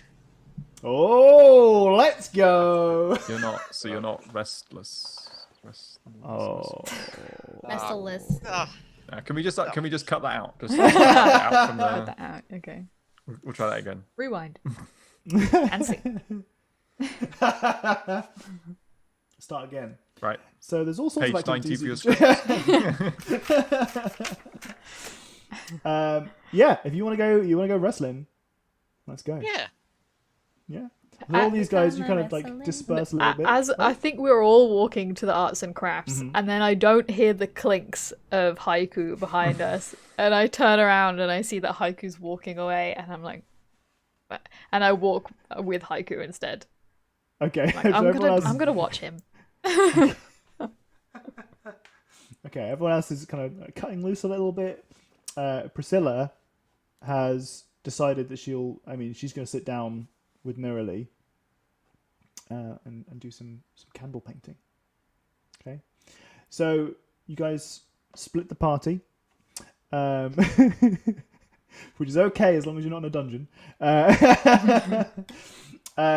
And we've got also it's Randall and Oro are doing. No, sorry, Randall and Nurali are doing the candles with Priscilla. Haiku is wanting to go off and do some wrestling, and Oro is keeping an eye on Haiku. Mm-hmm. That all right? Mm-hmm. Okie dokie. Right, well, we get over to the candles. You take a seat, and you can see that the other people, there's this particular gnome who is sat on the table rather than on the seat at the table.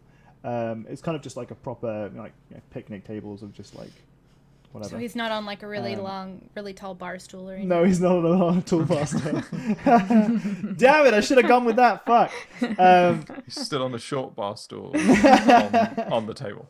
It's very tall for him. Sorry, it's a she.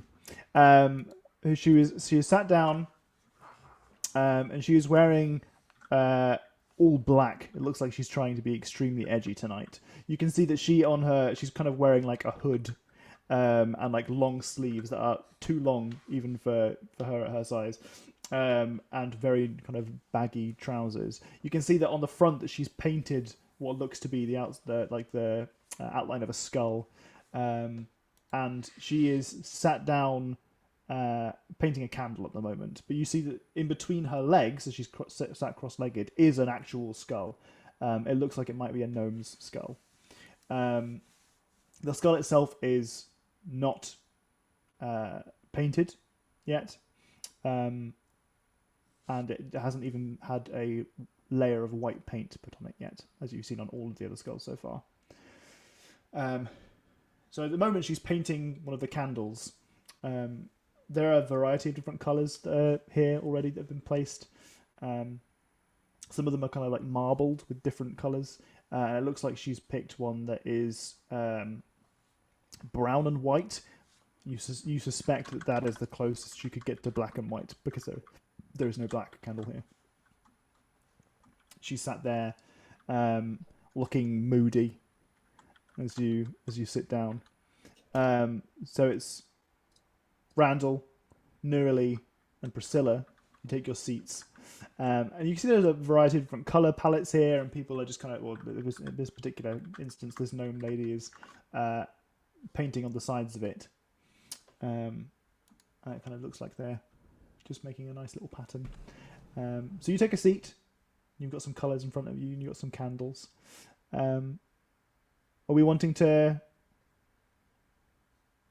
paint anything specific? Got anything in mind? Is it all... That makes sense. A moon. Ooh,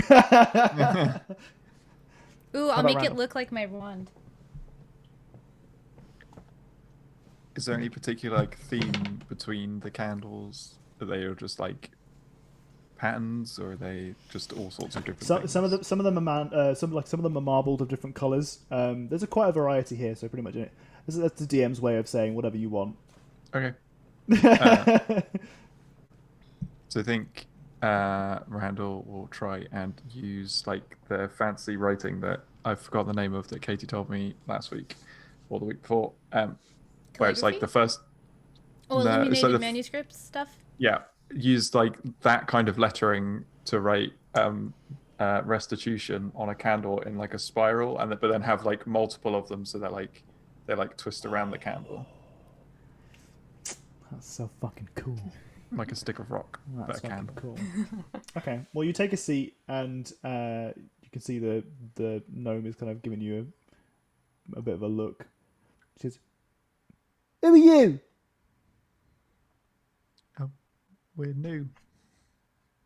No shit. Well, Polly said we could join in. Oh, I'm just curious as to who you are. Oh, I'm Randall. Hi. Hello, my I'm name's. Nurali. You got surnames? Dun Dragon. Yeah. No, well, my name's Lily Padlow.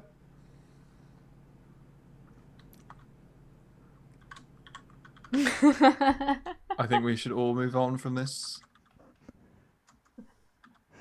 and not acknowledge.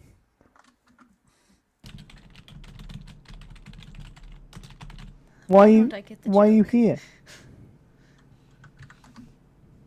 Oh, What, you doing the lily pad Oh, low? gotcha. Lily pad low. Yeah. She's a gnome. She's Mm-hmm.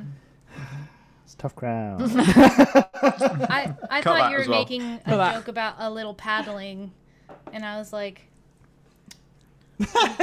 Sometimes you tell jokes knowing that they'll flop. Okay, it's fine. It's fine. Can't I have was the more good laughing jokes at without the the bad jokes. face. That's true. That's true. What'd you Sorry, say? what? I was more laughing at the face you pulled. Yeah. I said it and I was like, oh, a bit embarrassed. And she said, "Why are you here?" we're passing through. Well, why are you doing candles then? Because Polly told us to. Well, do you have a skull to put it on? You should get a skull to put it on. I thought all the skulls were of your ancestors. Well, yeah. I don't know any ancestors. Oh. I mean, any old skull will probably do. I also don't just carry around a skull. Oh. Yeah, that would be weird. Okay, well, maybe you could borrow someone's skulls. I thought that we could just paint some of the candles that maybe the kids would use or something. Oh, I guess that's fine too, yeah. Or you could use them later on for anything else. Okay, well. Alright, Right. yeah, that's cool, yeah. Are you to be the horse person that walks around tonight? She just like bursts out laughing. I just thought because the way you were dressed. No, the horse head is very big. Oh. That's It fair. would not rest on my shoulders very well. But I wish I could be. I'm sure they could make it work. But it would take effort. Well, they tend to pass it around every year to someone new. But not me yet. Maybe someday. 1 year. But I don't think I'm ever going to grow up big enough to have it on my shoulders. It's too big. What about a smaller skull? Like a small pony? It's still a horse. There are small ponies with smaller heads. Maybe. Or like a baby pony. Like obviously. Oh yeah, we could murder a baby pony. Well, I didn't think you would need to murder it, but... Oh, that postat frail Bellin's got horses. No, he doesn't. Yeah, he's too cheery. He'll have horses. His horses got away, they said. Got away or died? They apparently ran into the bog and died. The ponies. This is my chance. Okay, thanks. She hops off the table. She leaves the candle behind, but has her skull in her hand and just runs. You can see her dart between the houses. Oh my god. What have we done? I'm sure that wouldn't it being uncomfortable for anyone later on. Wait, I recognize that. Oh my god.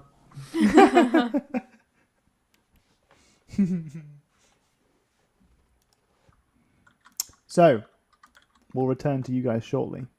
Okay. On the other It's side gonna take a long of time the to paint this village, it's going to take a long Especially time. after a horn of mead. Yeah. It's going to be a bit wobbly. Right, we're back and we're going full on WrestleMania. WrestleMania. Okay. It's wrestling time. Haiku, you rock on up. You can see that this large gentleman, burly, super hairy chest, only got like a belt and some briefs on.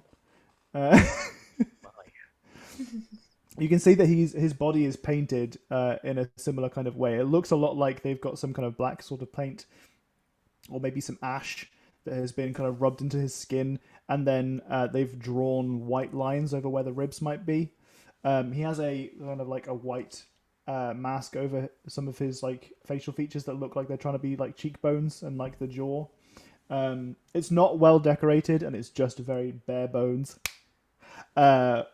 decoration. I saw 2 smiles there. I'll take it. But he's kind of like, who will take me on? And he looks around. And he's preparing for fights. I wanna wrestle. I'll wrestle. He looks over to you and points at Oro. You? Will you fight me?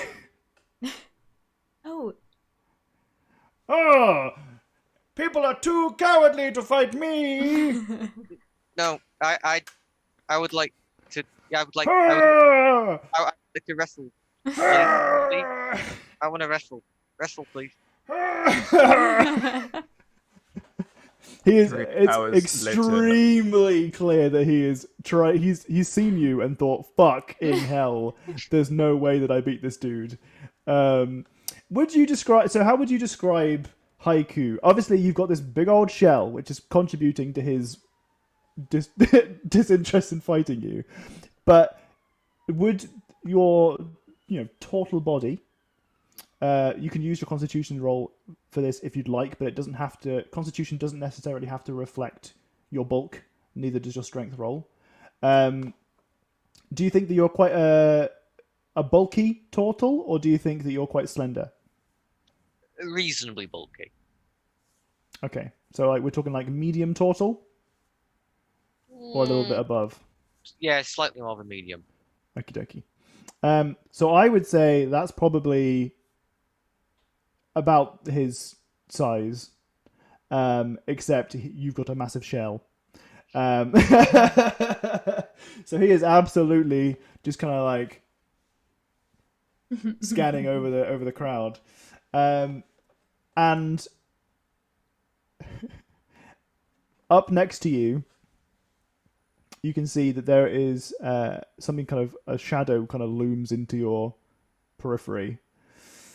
And this is a 9-foot tall individual who has thick scales that are shining in a kind of a deep green that are reflecting the moon and the candles in the local vicinity.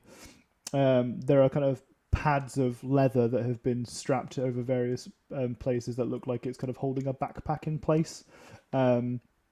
There are kind of spines down their back, and you see this particular individual is absolutely, without a shadow of a doubt, a lizard folk.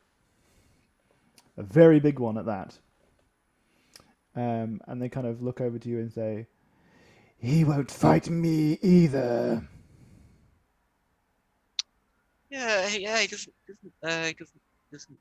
seem to be particularly keen. He's a coward. I would crush him. I bet you would. I would crush you too. I wouldn't say you do that.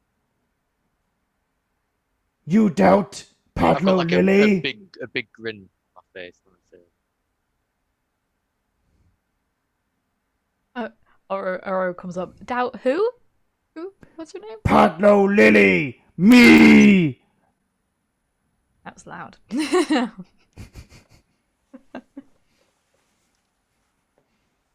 Well, I mean, when you put it like that, yes, I would doubt you. Oh! Well, we must settle this in the ring. Yeah, go on then. Come! We fight!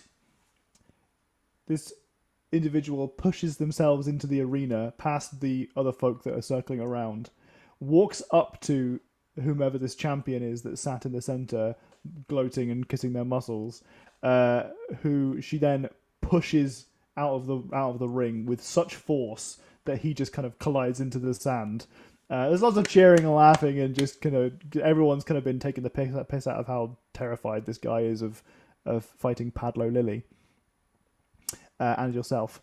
He kind of just pushes himself up and just kind of laughs it off and all right, and kind of gets out of the ring. She turns around, she looks at you, and she kind of like slams her chest, leans out, looks to the sky, and kind of just opens her mouth and just kind of lets out a roar. From here, you can now see that her kind of she looks a lot like a croxigore. So she's more of like an alligator or a crocodile, and she is very much kind of just like ready to go. I am the champion now. Best me.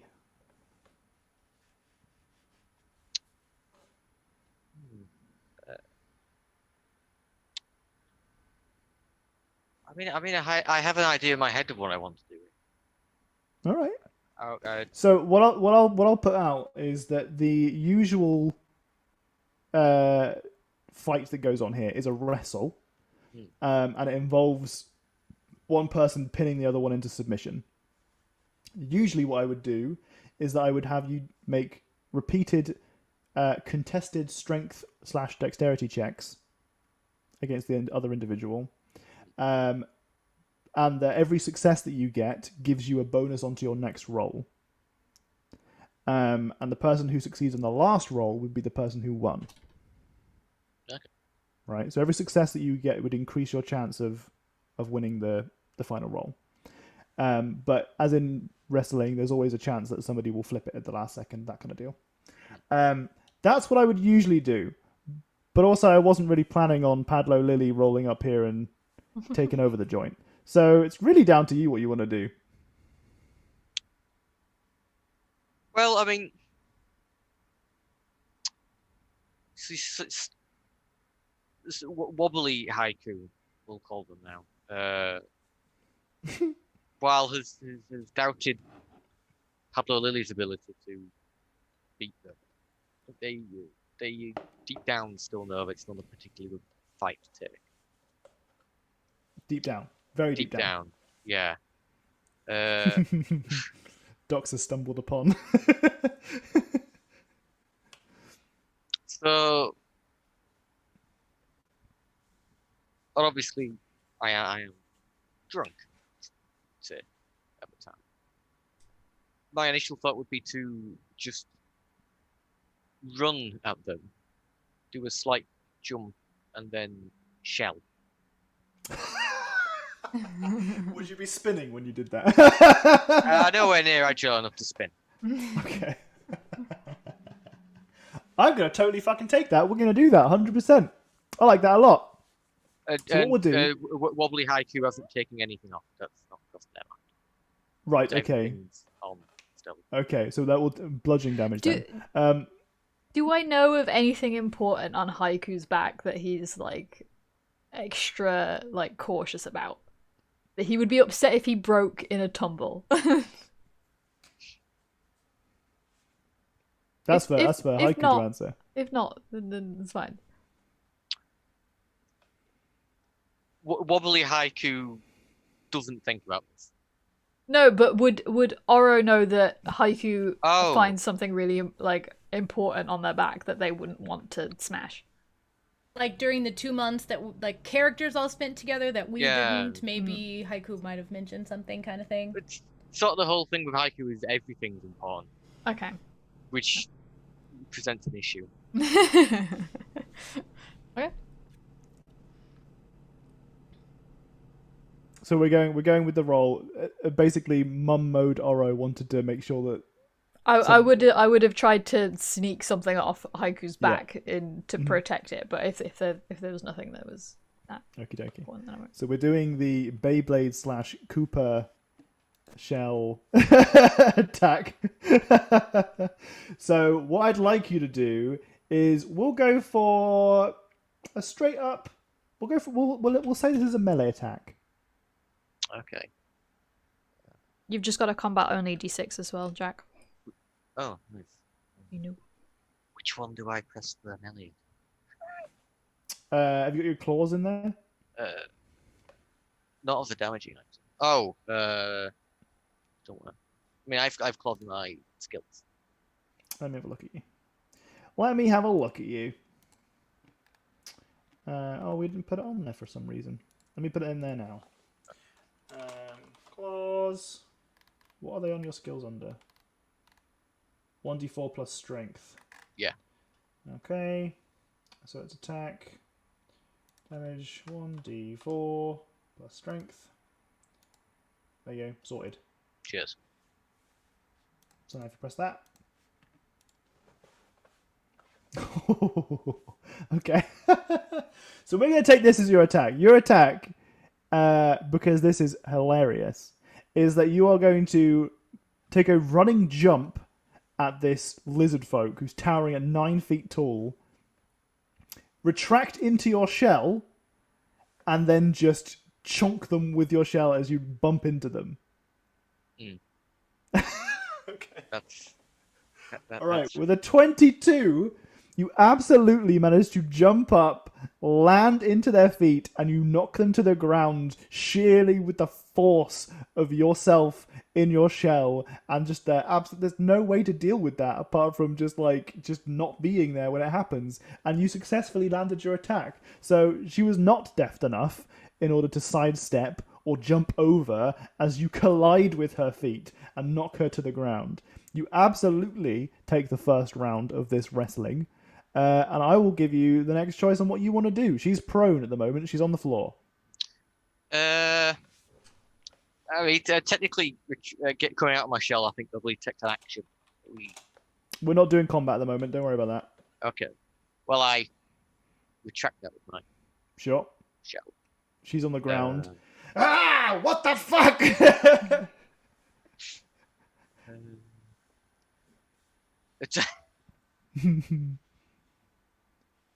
And I fumble on my shell. It takes a while to then wobbly at the same time. Uh-huh. Try and find the immovable rod,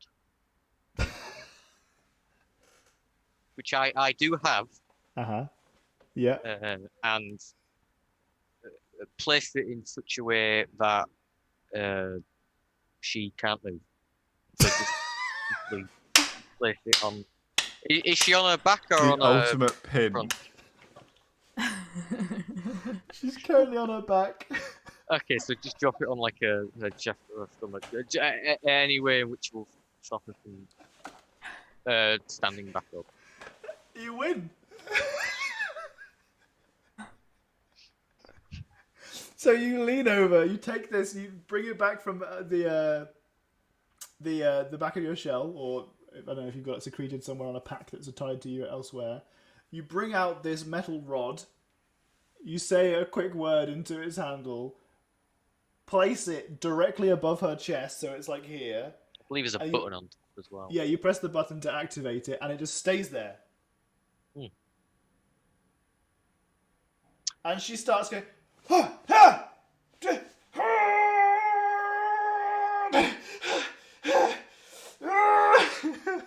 she's going to try a couple of different strength checks, because strength checks are possible, but she's not going to succeed. Nope. She is pinned completely and entirely. She goes, what is this? What is this magic? Cheat! Do you admit defeat? Free me! Do you admit defeat? Let me go! I will if you admit defeat. Sufficiently loud so that the bystanders hear. She looks around. You can see that the previous champion has just stood there like looking at you in like awe. Like I dodged a bullet. Yeah, right. And all of the other bystanders at the moment are just cheering. One or two of them seem to have got your name from the conversation. And go, I go, I go, I go, I go. What's Aro doing? Going, woo, yeah, get him, got it. Oro's sitting on Nugget's shoulders, by the way, if you didn't see that in the chat. Which, by the way, just to clarify, very much into this using /me commands in chat if you want to describe something that you're doing, but you don't want to interrupt the flow of stuff. Although, if you want to interrupt the flow, I'm also not against that. But if you want to be a little bit more subtle about it, that's totally fine with me, 100%. I would encourage it. So, you bested me. Louder, I can't hear it. I've been bested. Louder? What? Fine, you bested me! Yay! Now let me go! I take the immovable rod off, fully, and hold out a claw to help her up. She takes it and she pulls herself up. She's still. How tall is Haiku? Just over 6 foot. Okay. She she kind of like she stands up her full height and she just kind of like leans over in your face as she like bellows a roar, trying to intimidate you. But she seems kind of there's this kind of tension that you sense in the air for a moment. As she kind of like she finishes her roar and she just kind of brings herself back to her full height and she just stares at you, breathing very heavily. And she meets your eyes, and then she looks very deliberately at a shack that's just on the outskirts of the village, and then she looks back at you. This is making me feel uncomfortable, out of character. I don't want you to feel uncomfortable, so it's not. It wasn't something I planned on continuing in any way. But she locks eyes with you. She makes sure that she knows that you've seen what she's gesturing towards. She's trying to be subtle about it. She's not being subtle. And you can sense. Again, this is not necessarily something that needs to be reciprocated in any way, but she is absolutely into you and very impressed by what just happened. She's going to stomp off and leave the scene. Impressed by your immovable rod.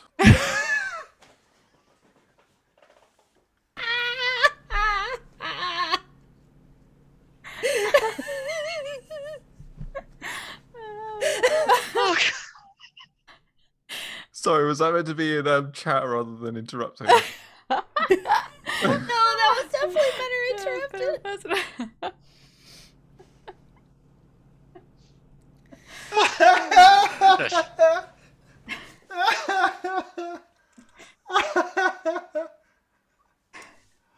Oh, fucking hell. But she leaves the scene. There is some tension in the air, and everyone else watching kind of senses it for a moment, Oro included. But no one says a word about that as she leaves the scene, and then everyone just starts cheering, "Haiku! Haiku! Haiku! Hi!" One or two of the other people have clearly picked up your name from the chants and have now started chanting along. Just fucking round of applause. Fucking immovable rod as a way to just completely fucking negate somebody in a wrestling match. Oh my god. Fucking 2 moves. Cooper shell takeout and just immovable rod pin. Fucking hell. That was really good, yeah. What a way to deal with it. Fucking excellent. Good shit, dude. Oh my god. From the other side of the village, like Nerly just kind of like looks up at Randall, like off into the distance of the chanting, and just kind of like expect a painting. To be fair, you're not that far away. It's a small village. Basically, this is in a big clearing in the center of the village. It looks like, for the most part, they've tried to just keep some space between the houses that can be like used as a village square sort of deal. And this wrestling circle is on one far side, and you are on the other far side. It's not a huge distance. You can see the crowd from where you are, and as they start chanting, you can see, if you were to look hard enough and you were actually interested, you would probably see just in the distance a very tall lizard folk person staring down at Haiku and strutting off. But yeah, I've literally written sexy D6. Fucking hell. Okay, right. Anyway, very good. Very good. Right. How do you go after that? How do you move on from that? Fucking hell. There are some other things to do in our evening of the Festival of Restitution. If anyone wants to take part in anything, but if you don't want to, that's okay.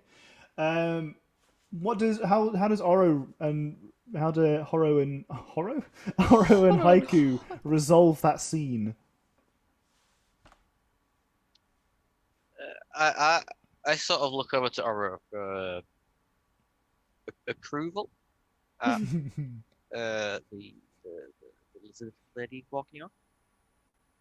Or it's just going, yeah, yeah, and Nugget's also jumping and we're both going, yeah, yeah, Haiku. Come back down. Get off that stage, please, for the love of God, no more.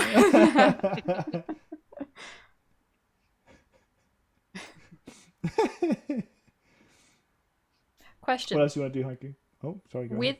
Did you know the other like apple boggling and those type of things? Are there prizes? There do not appear to be prizes, no. Ora's not interested. It's not like the circus where there are Fun? prizes in this particular instance. Winning. Yeah.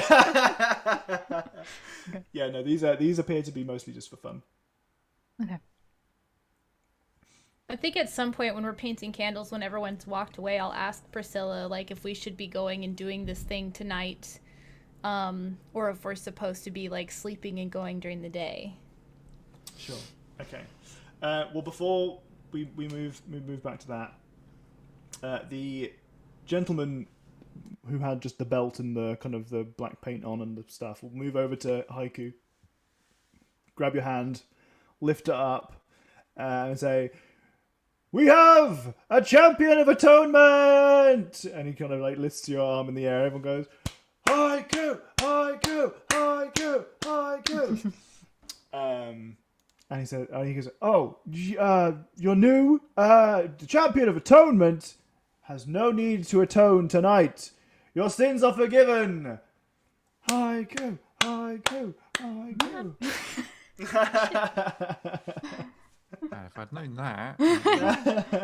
You asked about the rewards, and I was like, "Oh, well, actually, there is kind of one, but it's been taken. Sorry." Yes. So the idea is that whomever bests the champion, who is the person from the previous year who did all the besting, then doesn't have to pay the toll, which is the toll that's given to the hood and horse. You're okay. You're dandy.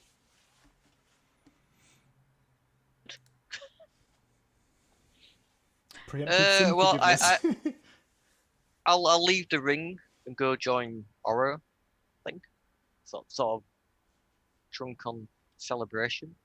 Yeah, do it. Yeah, sure. But the shack which the lizard lady went to is very much still in my mind. Okay. Okay. Well, that comes in handy because you don't need a house for the hood and horse to visit anymore. What language do lizard people speak? That's an excellent question. They do definitely speak common. So that's something that you can already. Well, it's just that I can speak Draconic. Oh well, I think Draconic is the other language that they speak. They do actually. With the strong list. Can we have a confirmation from Adam in the chat? I googled it, and it says well, lizard folk spoke Draconic. They're in Volo's guide, aren't they? And it says Draconic, yeah, common and Draconic. Not that I didn't trust Katie, is that I didn't necessarily trust the source that she got it from. That's fair. There you go. So yes, you can got the speak confirmation Draconic to really each waiting for that. How convenient. Did I see the eyes that they gave Haiku? Yes, it was very clear to everybody. There was definitely a sense of tension. Okay. And am I? Wait, you just said it's in the back of your head, not that you're looking at it. Okay. Never mind. So when Haiku did look at you and look for a sense of Approval. Really. But what did you mean by approval? Did you mean, okay, you go ahead. A slight. I mean, there's like the approval of, you know, I'm the champ, and there's something, a slight sort of head tilt in the direction. I mean, Oro could interpret that however she wants. I mean, Oro thinks you can do what the fuck you want as long as you're not killing small children. Probably. So it's probably just yeah, you won. Yeah, I mean, you do whatever you want with that. Don't wanna know. Woo, you did it. That type of thing. Whatever you want.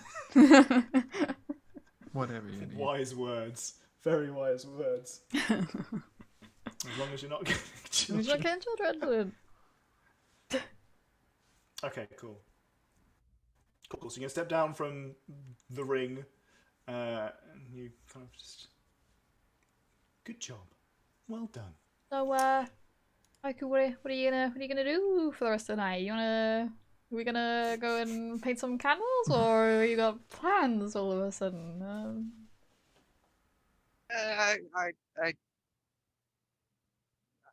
Yeah, I do hopefully have plans, unless you really want to paint candles and apple boggling. I mean, no 9-foot wizard folk looked at me that way, so I don't have plans other than candle making, and there's no prizes around, so. Evan. Bone vision. Oh. Immovable rod vision. Oh, fucking hell. Just for clarification, for those who aren't in the know, that is a callback to one of our previous episodes where one of our characters had X-ray vision and could see all the bones of everything, and we called it boner vision. It's not just talking about erections, okay? There was a nice little in-joke that we had. Stick around. There are plenty, and they're funny. There's a clip on Twitter. Is I should make a comment. Oh yeah, the highlights. Oh my god, I love the highlights so much. Okay, so I mean, we're not going to go into anything even remotely intimate, but you can give me a yes/no just so we know what your character's doing. Is Haiku going to go spend the night elsewhere? Yes. Okay, cool. All right, what are you doing now? Aura goes scandalous, and then goes to where the candles making is happening. Okay, painting. cool. So you show up. These guys have now finished their candles, or maybe Randall is mostly through. Randall has finished the first restitution. There are still like 4 more to go. Okay, cool. Well, one's good. One's good enough. Scandalous. Oh my god. Very good. Very good. Okay. So you've met back up.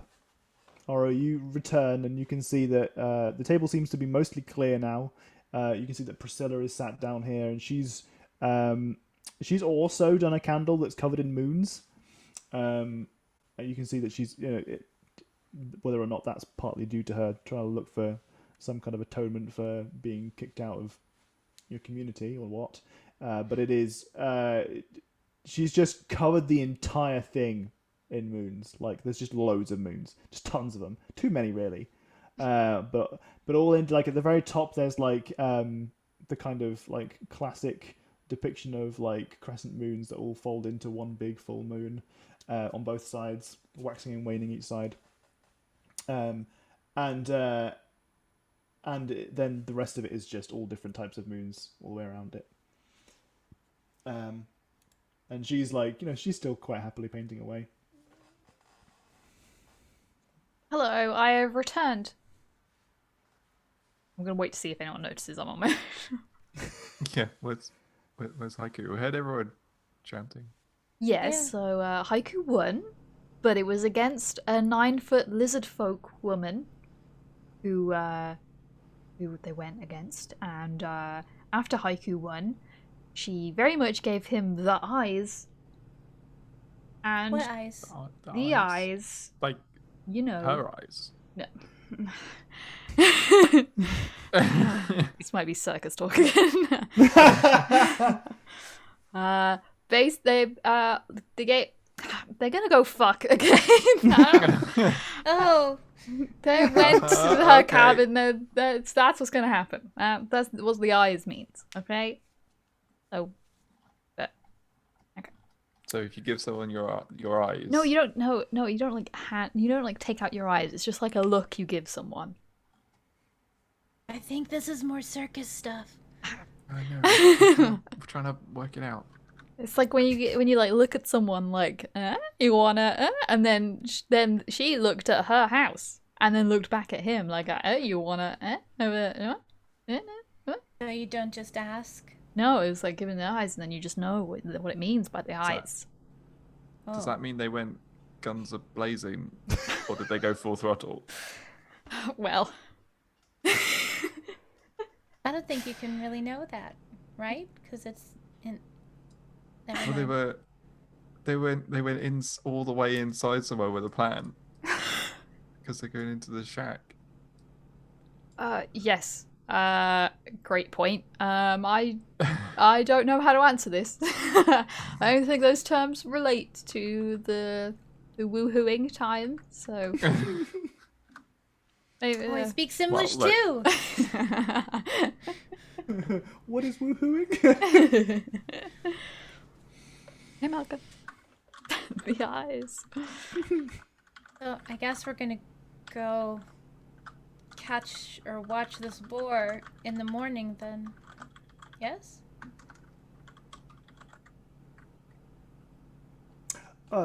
Yes. Well, this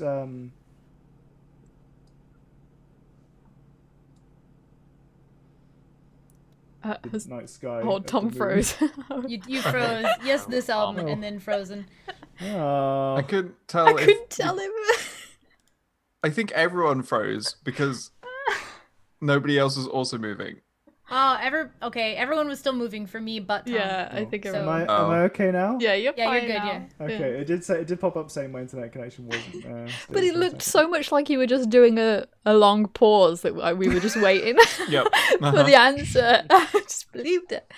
What did I end it on? I don't know. Pay attention You went. to your DM, please. You went. Well, and then it froze. So there was no. Okay, so she said something along the lines of "fuck." I have to try and remember what I said. Wow, remember your DMing, DM. What the fuck? She says something along the lines of, "Well, considering our quarry, this might not be the best time." And she looked up at the moon and the sky, and then back and said, "Perhaps tomorrow is a better time." Okay. Do I know if they're only werewolves on a full moon and not werewolves on a not full moon, or if it's just less powerful? You can roll me either an Arcana or a religion check because it's associated with your particular Religion. sect. God, I haven't rolled above like a 12 Yeah, today. you're rolling like shit today. These are proper Katie rolls. For real. Miss you, Hyacinth. No, you've got no idea. You know very little about werewolves actually. Okay. You've only kind of vaguely know that they are kind of people that turn into wolves. That's pretty much the gist of what you've got. Mm-hmm. Won't it be harder to find after today? Or no? Well, I suspect this is the first time that I've hunted such a quarry. Again, she's trying to be very vague about the quarry that you're discussing. That this may be the peak of their Okay. how do I say this? Just not a good time. Mm-hmm. Perhaps we should look when they are sleepy from hibernation. You see that she's really struggling to string along terms that might be It's vague okay. enough. I think I understand. Oh, we got an Adam wait. Wait. So that doesn't yes. So the instance that we have here is that the sect that Neurali is from and Rookie is taking a bunch of noobs on a werewolf hunt. It's hard to judge quite how much Priscilla knows, but it seems it seems like she's suggesting that fighting werewolves under a full moon may not be the most beneficial thing. It might be better to hunt them using usual hunting tactics, find them at a diminished power, and slay them then. Is what she's suggesting. Mm-hmm. This will end horribly. This is a wonderful, friendly game of Dungeons and Dragons. No bad happening here.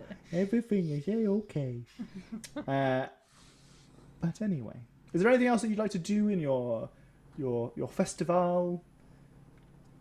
Get another horn of mead. Because this candle is going to take all evening. Okie dokie. Well, you still got probably an hour or so, you think, until the sun fully sets, which is when when the hooded horse or hooded horse. Well, I'm probably closer to half an hour actually. We'll start patrolling. Don't think too hard about time and the sun and stuff. It's Faerun. But is there anything else you guys want to do whilst you're faffing around, or are you... Haiku's busy. I'm thinking about what sin I will have to admit to. Yeah, I don't have any candy to give. They said candy or mead, right? Mm-hmm. Yeah, what do we do about that? Brussels sprouts. Oh my god. Candied sprouts. It's Yes. perfect. Now I'm gonna go fill up the horn of mead again, but I'm just gonna not drink it, and I'm gonna, like, when we do leave to go to, like, sleep or whatever, I'm just gonna carry it with me and, like, prop it up. Sure. So that I have mead to give them in their own horn. I'll do the same. Okay, cool. How about Randall? I think Randall maybe tries to do that, but accidentally drinks it. And so has to get another one. He's like, oh, I'll just have a sip. I'll just have a sip. Okay. Well, time, slowly passes for some, quickly passes for others, because some of us are drinking more than others, but also doing a boring thing. So really, who knows? How far do you think you got through your restitutions? What, the candle? Yeah. I think it was 1.5 restitutions. Okay. By the time that the event started. Okay. I can I try and like sneak the candle away so I can finish it later. Mm-hmm. Yeah, absolutely. At this point, no one seems to be kind of. You're going to the end of the evening, and people are starting to shuffle away to their homes. Even the lanterns and the torches that have been let out are starting to kind of flicker and dim now, and just go out of their own accord. In fact, it starts to rain slightly, which doesn't really put a dampener on the kind of festive atmosphere. There are still a few torches that are still kind of flickering, and the sun just sets as it hits the horizon and the sky becomes dark. The moon is still quite bright, the stars are still shining, and you can still kind of get the kind of musky scent of the bonfire next to you. There's still like gently burning embers of the hog roast. And as you see the last light kind of move away from the sky, you think, okay, it's time to get off the streets, time to get back into the house. So you find your way over to the house of the Thrells, Postat, Melissa, Sebastian, and Rolo. And you manage to find your way into there. You kind of gently knock on the door. The door opens, and the entire family is directly in front of the door. The kids have candy in their hands, and the parents have mugs in their hands filled with mead, and they go, "Oh, hi! Of course, come on in. Sorry, we thought you were the hood and horse. Silly. Yeah, Come on, get inside. Have you got mead and sweets? Have you got stuff to give? Yeah, that'll do fine. Where's Haiku? He's busy. Well, sure, okay. No worries. Well, come on in. We're just waiting. We're waiting by the door. It's kind of like a tradition. Okay. Close the door. and you kind of all sit around by the door. And is there anything particular that your characters want to do? I'm You flicking. come inside the house, and it's very it's not claustrophobic. It's cozy. It's a very modest house that's filled to the brim with furniture and kind of finger paintings and things that the kids have made, all tied together. Lots of kind of like very comfortable looking cushions that are very not fancy or well decorated, but it looks very homey. And you can see in one corner, it looks like they've put a bunch of blankets together that they plan on giving to you, you suspect, with a couple of like kind of straw pillows and that kind of thing. But I apologize, I interrupted you to describe the setting. She's flicking through her diary, trying to remember potential sins. Right, okay. Literally what Docs is doing right now. Yes. I mean, it doesn't have to be it can be anything. That's the problem. It can be. It still has It to can be something. But it can be something stupid and small. Oh shit! I just realised I'm gonna have to come up with one for each of the fucking family members. The family members have to leave. We are okay. busy as well. They all need the What's bathroom. Nerly doing?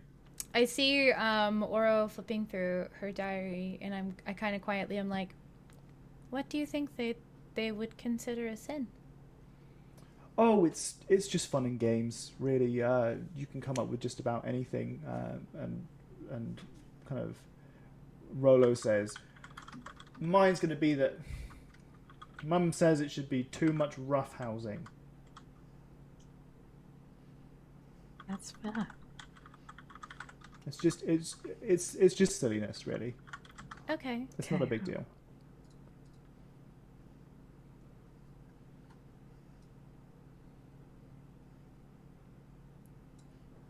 I can't think of anything. I've got something. Immediately, Randall goes back to the candle. Okay.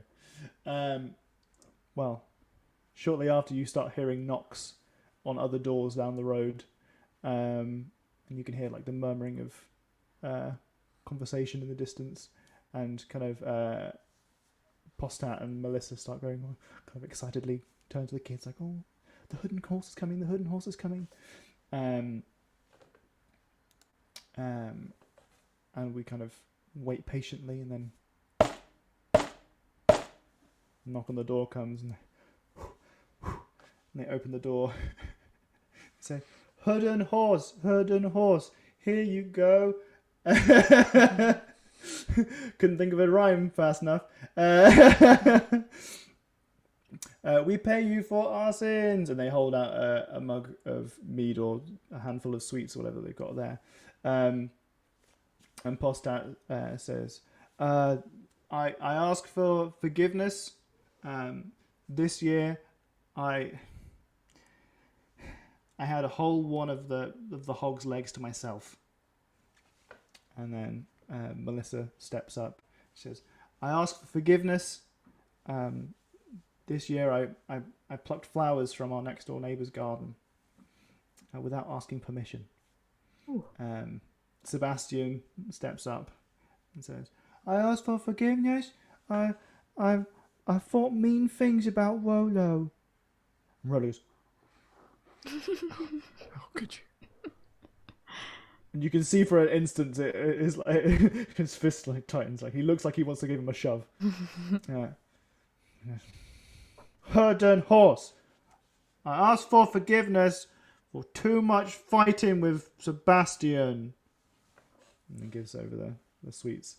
But now as you kind of get to your turn, you get a chance to, like, the other guys have moved out the way, so you can stand in front of the doorway and get an image of what you're looking at.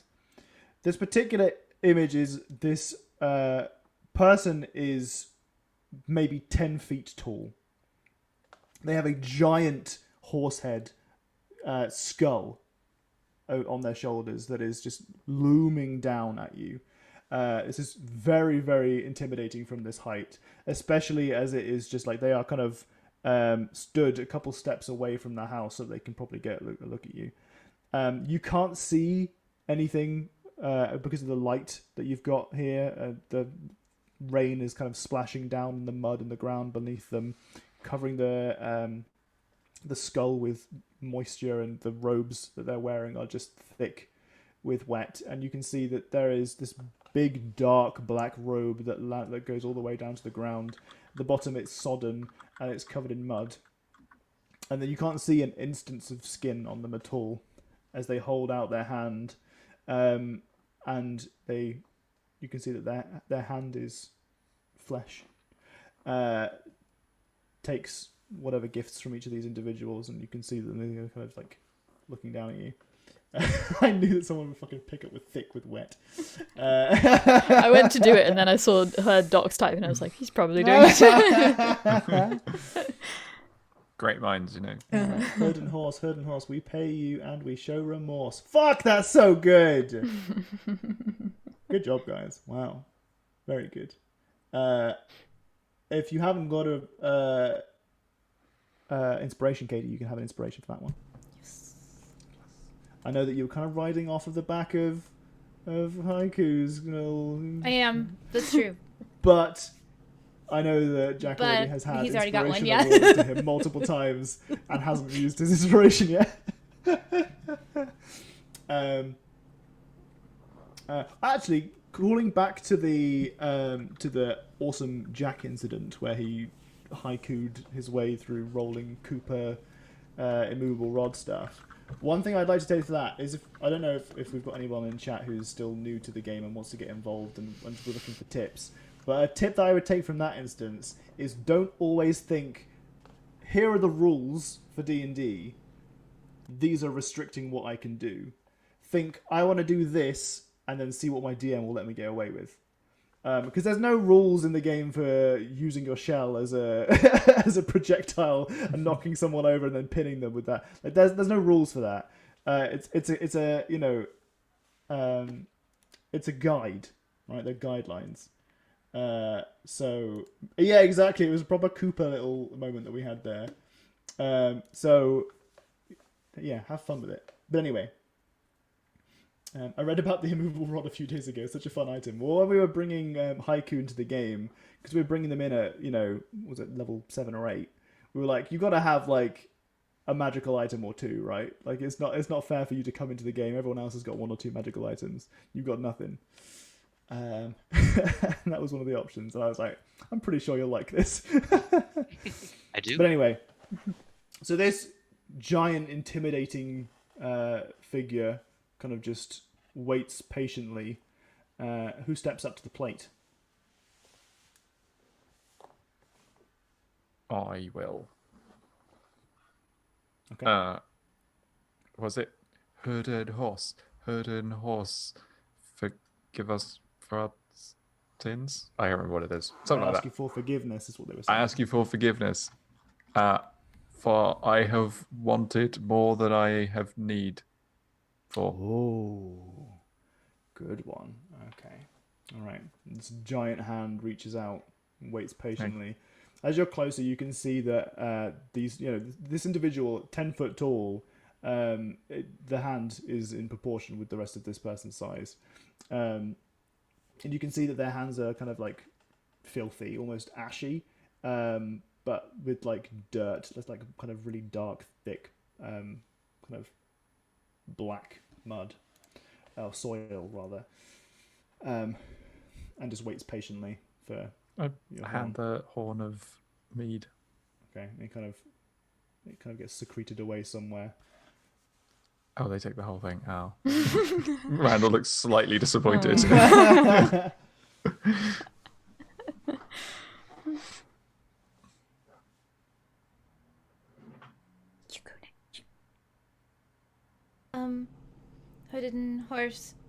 Hooded horse, I ask you for forgiveness, and I like hand over the horn as well, and I'm like,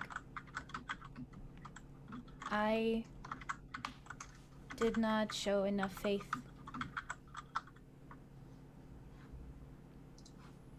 And he holds out his hand and he waits.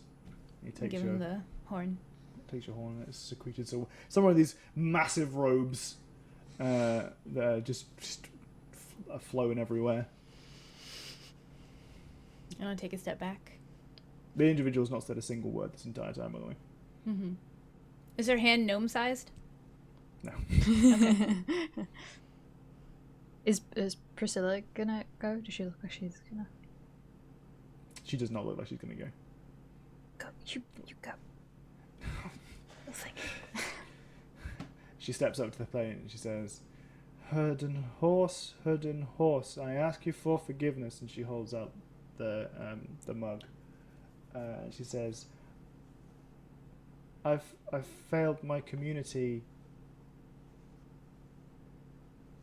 And she just kind of looks down, and she looks over to Neroli, and just you can see that there's a tear in her eye still. And she kind of smiles at you a little bit and just kind of comes over and sits next to you quietly. Awkward shoulder pats. Like, your failure was my salvation, but I still feel bad somehow. Like, by not killing a person who is in this room. Yeah. So yeah, I mean, you can sense that there's a sense of, it's not necessarily that she said, oh, I failed to kill this person. Mm-hmm.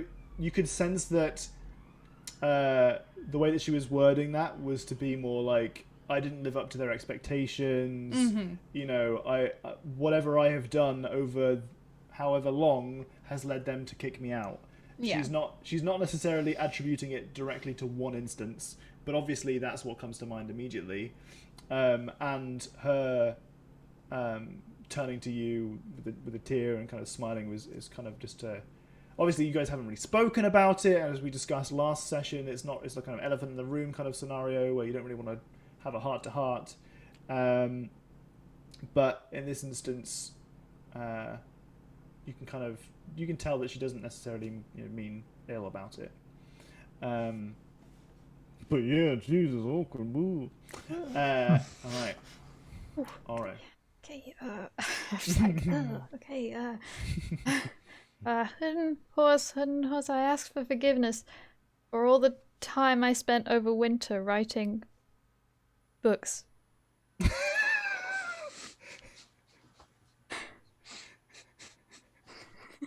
He pauses for a moment, and the pause seems to linger in the air, just for a little bit. I raise my eyebrows at long. books when I'm like, books. Books. But after this break, the arm comes forward, the hand outstretched, takes the mead, and it's put away somewhere in the robe. Good day to you. Good day to you. The whole Good day. skull? And you can see that Possat shuffles over to the door quickly and just kind of closes the door. Whew! Oh yeah, wow. You guys had some deep things to get off your chest today, didn't you? Whew. Yeah, At this point, the kids have been Something. ushered away. It's like kind of Melissa's taken Sebastian and Rolo away.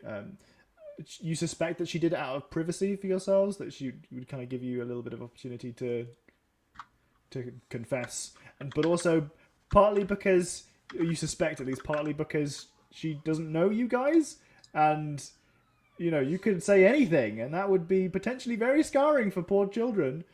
So kind of just like leads you away.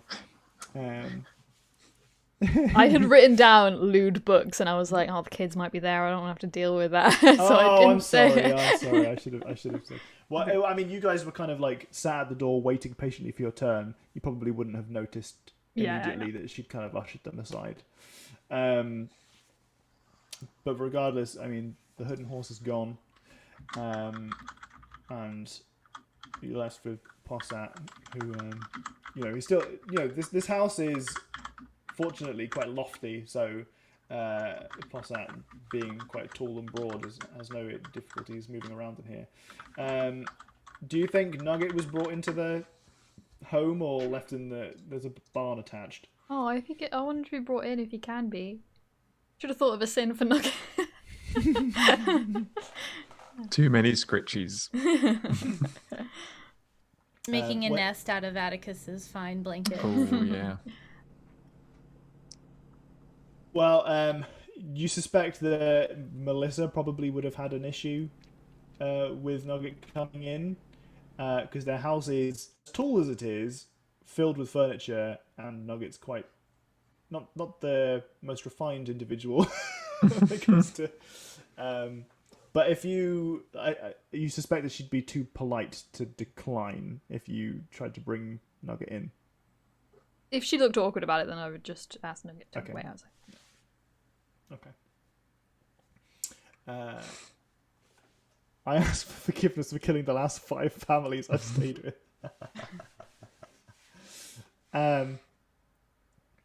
But Posset says, but I'm sure it feels really great to get all that stuff off your chest. Yeah, I feel a lot better now.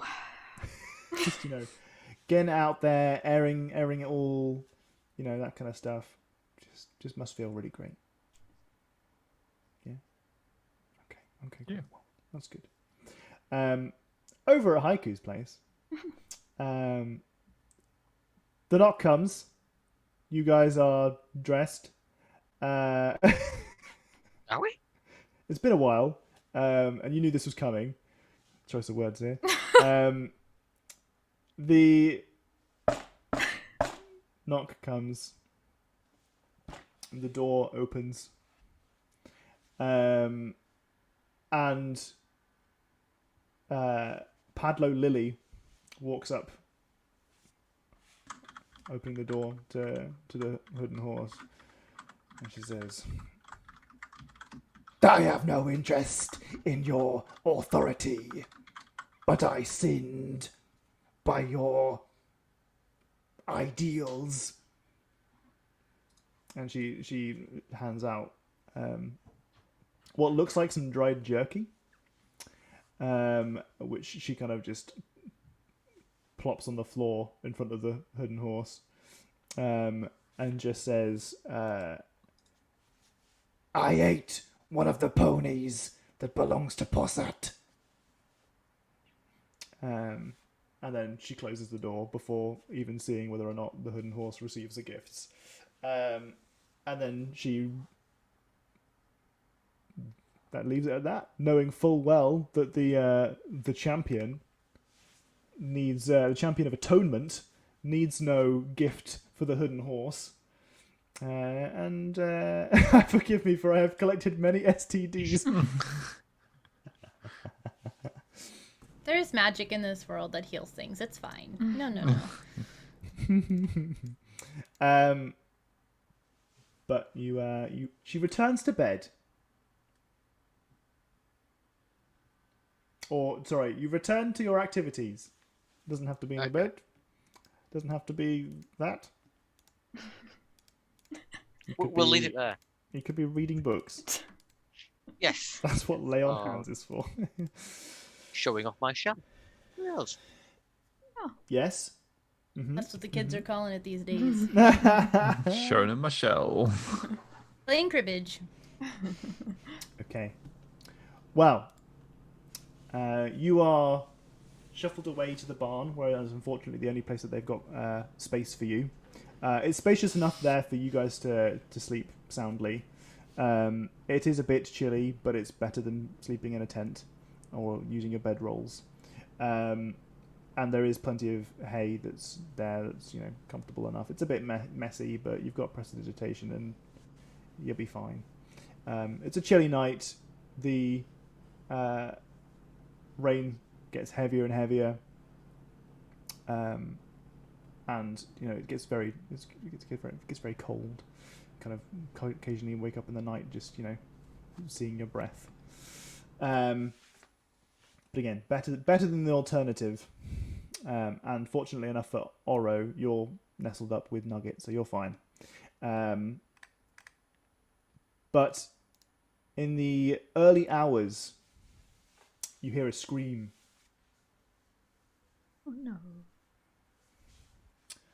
And you see that... who have I got here? You hear that it's Polly's voice. Help! Help! I found a body. Oh. Help! Then we're Lily going. is dead. Yep. Lily. Cliffhanger. Oh, Sam, get up to go to the door, Bum, or... bum, bum, bum, bum, Yeah, bum, okay. bum, bum. Dung, dung, dung, dung, dung, dung, dung.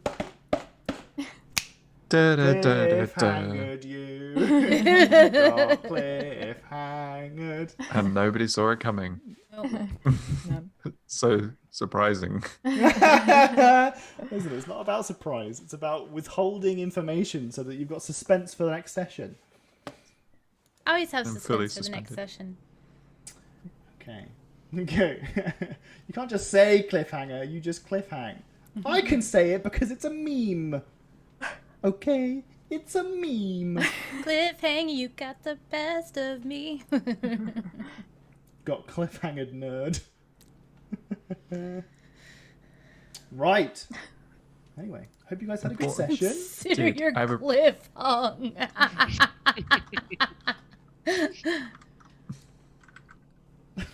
Food on the microwave? Why? Oh, why isn't it that? Well, because I assume it's like Because you're hanging off the edge no, of a cliff. someone's hanging off the end of the cliff. What's gonna happen next episode? They're gonna fall. And you're left not knowing if they're gonna be okay. If everything that was a meme was okay to do, we'd be in big trouble. Yeah, but looking at your food in the microwave is like, is it gonna be good? Is it gonna be cold? Oh, because my microwave works. Yeah, no. Properly microwave things. That's true. I very rarely use the microwave too. You gotta, just because of the way that microwaves work, you've got to make sure that you stir it up. Mm-hmm. Do we get any haiku rolls?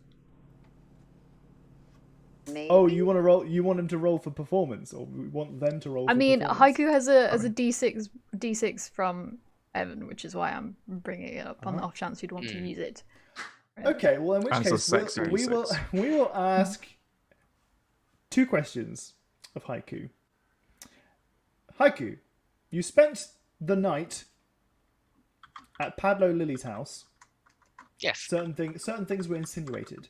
Did those certain things happen? Yeah. Okay. Question number 1 down. Question number 2. Wow. Question number 2. I could have gone. Question like number this. 2. Do you want to roll to see how well it went, Yeah. Go or on would you like to leave it nebulous? then. No, I roll. I've been given a sexy Okay. D6. I need to use it. That's Alright, true. so we'll be going with the proficiency in. Sorry, you roll for. Do you have proficiency? Performance? Yeah, roll for Performance. performance. What I'm going to ask, because we haven't done this in this campaign yet, you're going to roll for performance, right? Now, this might be, maybe this is something you don't want to comment on about your character.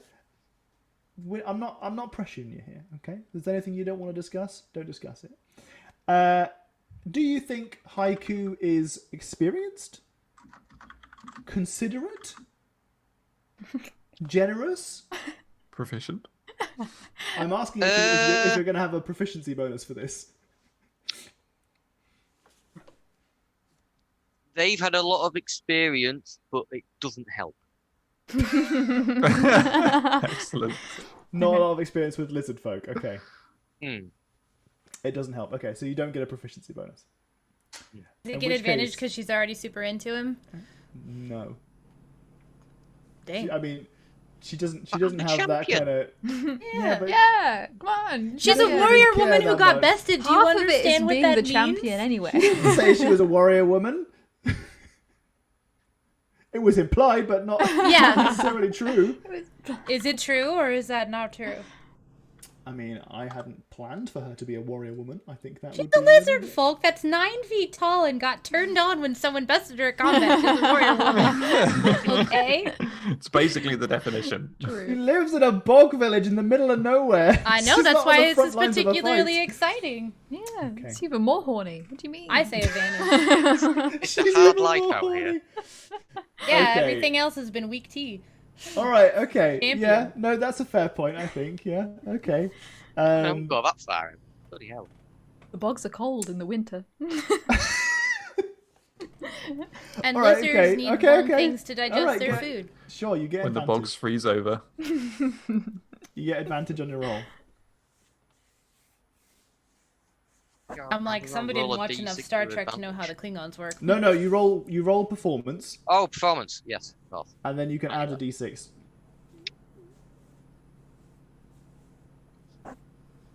The tension. Yeah. You're gonna need that. Yeah, D6. Performance. I don't think we've ever had a good performance roll No, in we this haven't. context ever. Oh, I was gonna say, I was like, excuse me, in this context. Yeah. Oh no. Kapla. Ah, More- there's another one. Also, Tom, you have a D6, so maybe you could use yours as she would use hers. You know what? Let's go for it. Can I use a flash of genius on it as well? What's that? What's that? I need to know. Please no. I need to know. Is the flash of genius you using the immovable rod in any way? I'll read it out. You've gained the ability to come up with solutions under pressure when you're within 30 feet. If you make an ability check or a saving throw, you can use your reaction to add your intelligence modifier to the roll. Oh. So I think the lizard folk is doing an action, surely. Yeah. Making a skill check. It's a contested roll. Did Haiku just artifice his first sex toy? How do you know it's their first? Oh, the first sex toy. I apologize. The first. Oh, yeah. Artificers, man. Wow. Okay. So I'm rolling the 1d6 for my. I'm using my DM 1d6. A 3 means Okay, yeah. they're in sync because they rolled the same That's number. true, it's the same. I love So that that surely all means you it doubles. wingmanning Yeah. so much. I'm going a bard. do I roll that up a d6 then? Oh, it's combat. No. Let's see what her performance roll is, because I could contribute. Okay. We'll compare this, like, so it being that 20 is like the max legendary. roll. Yeah. So you rolled a 6 and then added your 3, so we'll do it out of 40. Okay. What about my flash of genius? Yeah, I'm adding that. So what's your intelligence modifier? It's 3. Okay, that counteracts some of her Another minus 3. modifiers. You could say that hers was dexterity based instead of charisma. I could. I'm not going to. Darn. Did she also roll a 6? No, she rolled much worse than that. Ah, But surely it's about the relative levels. Like if you True. roll above, then she's gonna think it's really good. Because That's true. it's not about the total. It's about the perception between the two. I Yeah, mean, yeah, if- it's I relative. don't know if that's It's like true. a contested Yeah, roll. yeah, It's yeah. like a Listen. contested roll. If two people don't know how to weave, for instance, then two people can sit down and like, okay, I have a vague idea of how weaving works. And then if somebody's turns out better than the other, like it might not be as good as a professional weaver, but like it's still good, right? And if that's all you know, then you're like, Okay. All right. So we'll say that Haiku sets the DC for her to think it's good. All right. Yeah. I nat wand. And I use your flash of inspiration to counterset her negative modifier. So she thinks it's good. You don't think it's good. This Job is is done. unusual. This is unusual. She thinks it's good. You are not remotely impressed. Okay.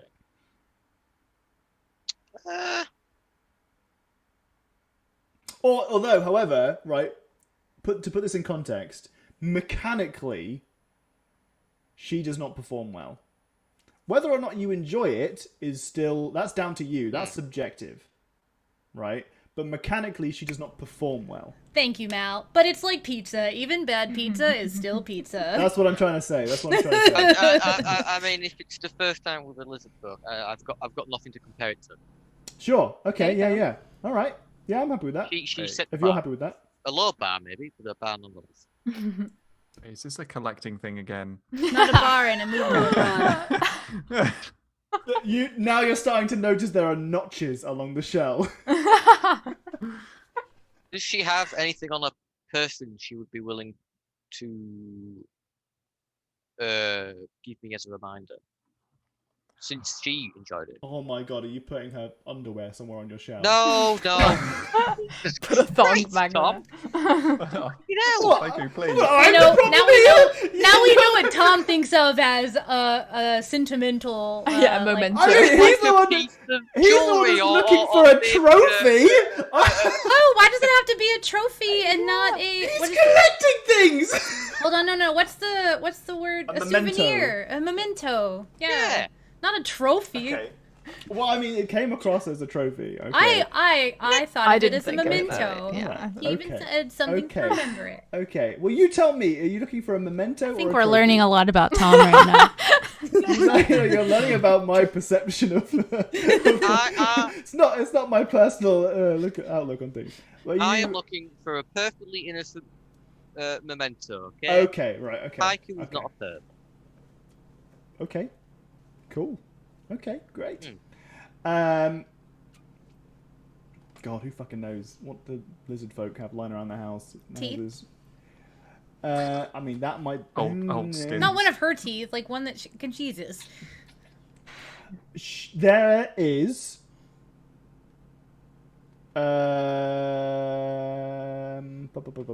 A fragment of bone.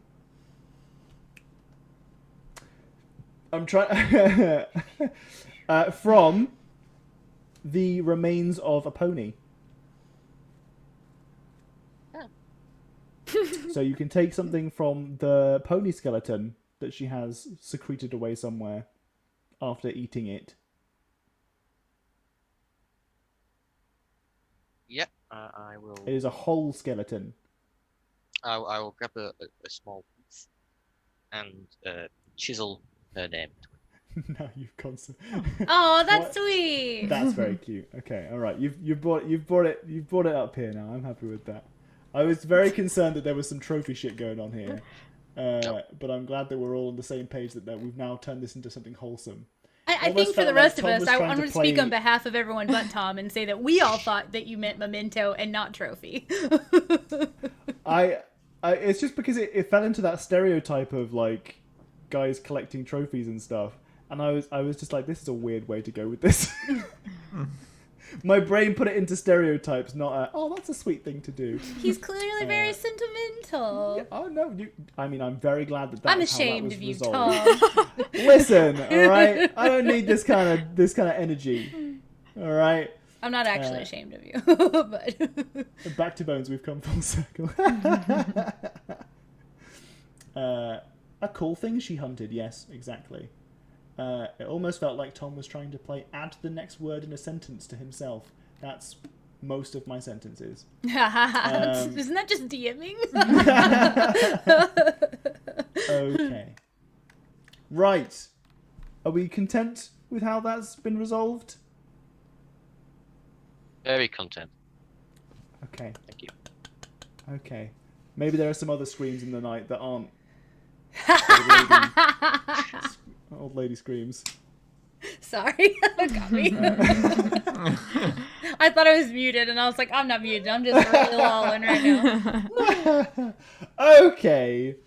let's resolve the session there. So much for fading to black. I'm kidding. Good game, everyone. I hope you had fun tonight.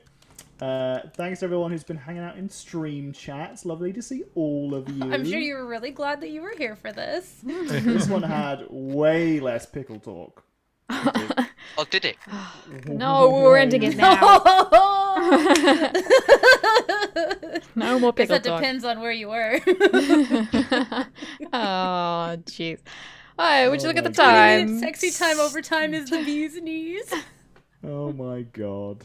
Okay. I said way less, alright? The last one was like, how long was it? 10 minutes worth of pickle time? Yes, it was 10 minutes worth of pickle time. Yep. That's way less. Right, okay. Well, I hope you all had fun. Thanks for you guys taking part in the prompty thing we did at the beginning. And thanks to, I can't remember whomever it was that reminded me after I'd forgotten. It was dogs. I think that was lots of fun. Thank you, dogs. I think we had some really good moments today. Yeah, we did. It was great. It was very fun. Yeah, good game. Oh. All right. Okay. Over to you, Jenny. Okay, see you next week. Yeah, everyone, next week. Fine, good, great, good. All right. Thanks for chilling with us, guys. See you next week. Bye. Bye.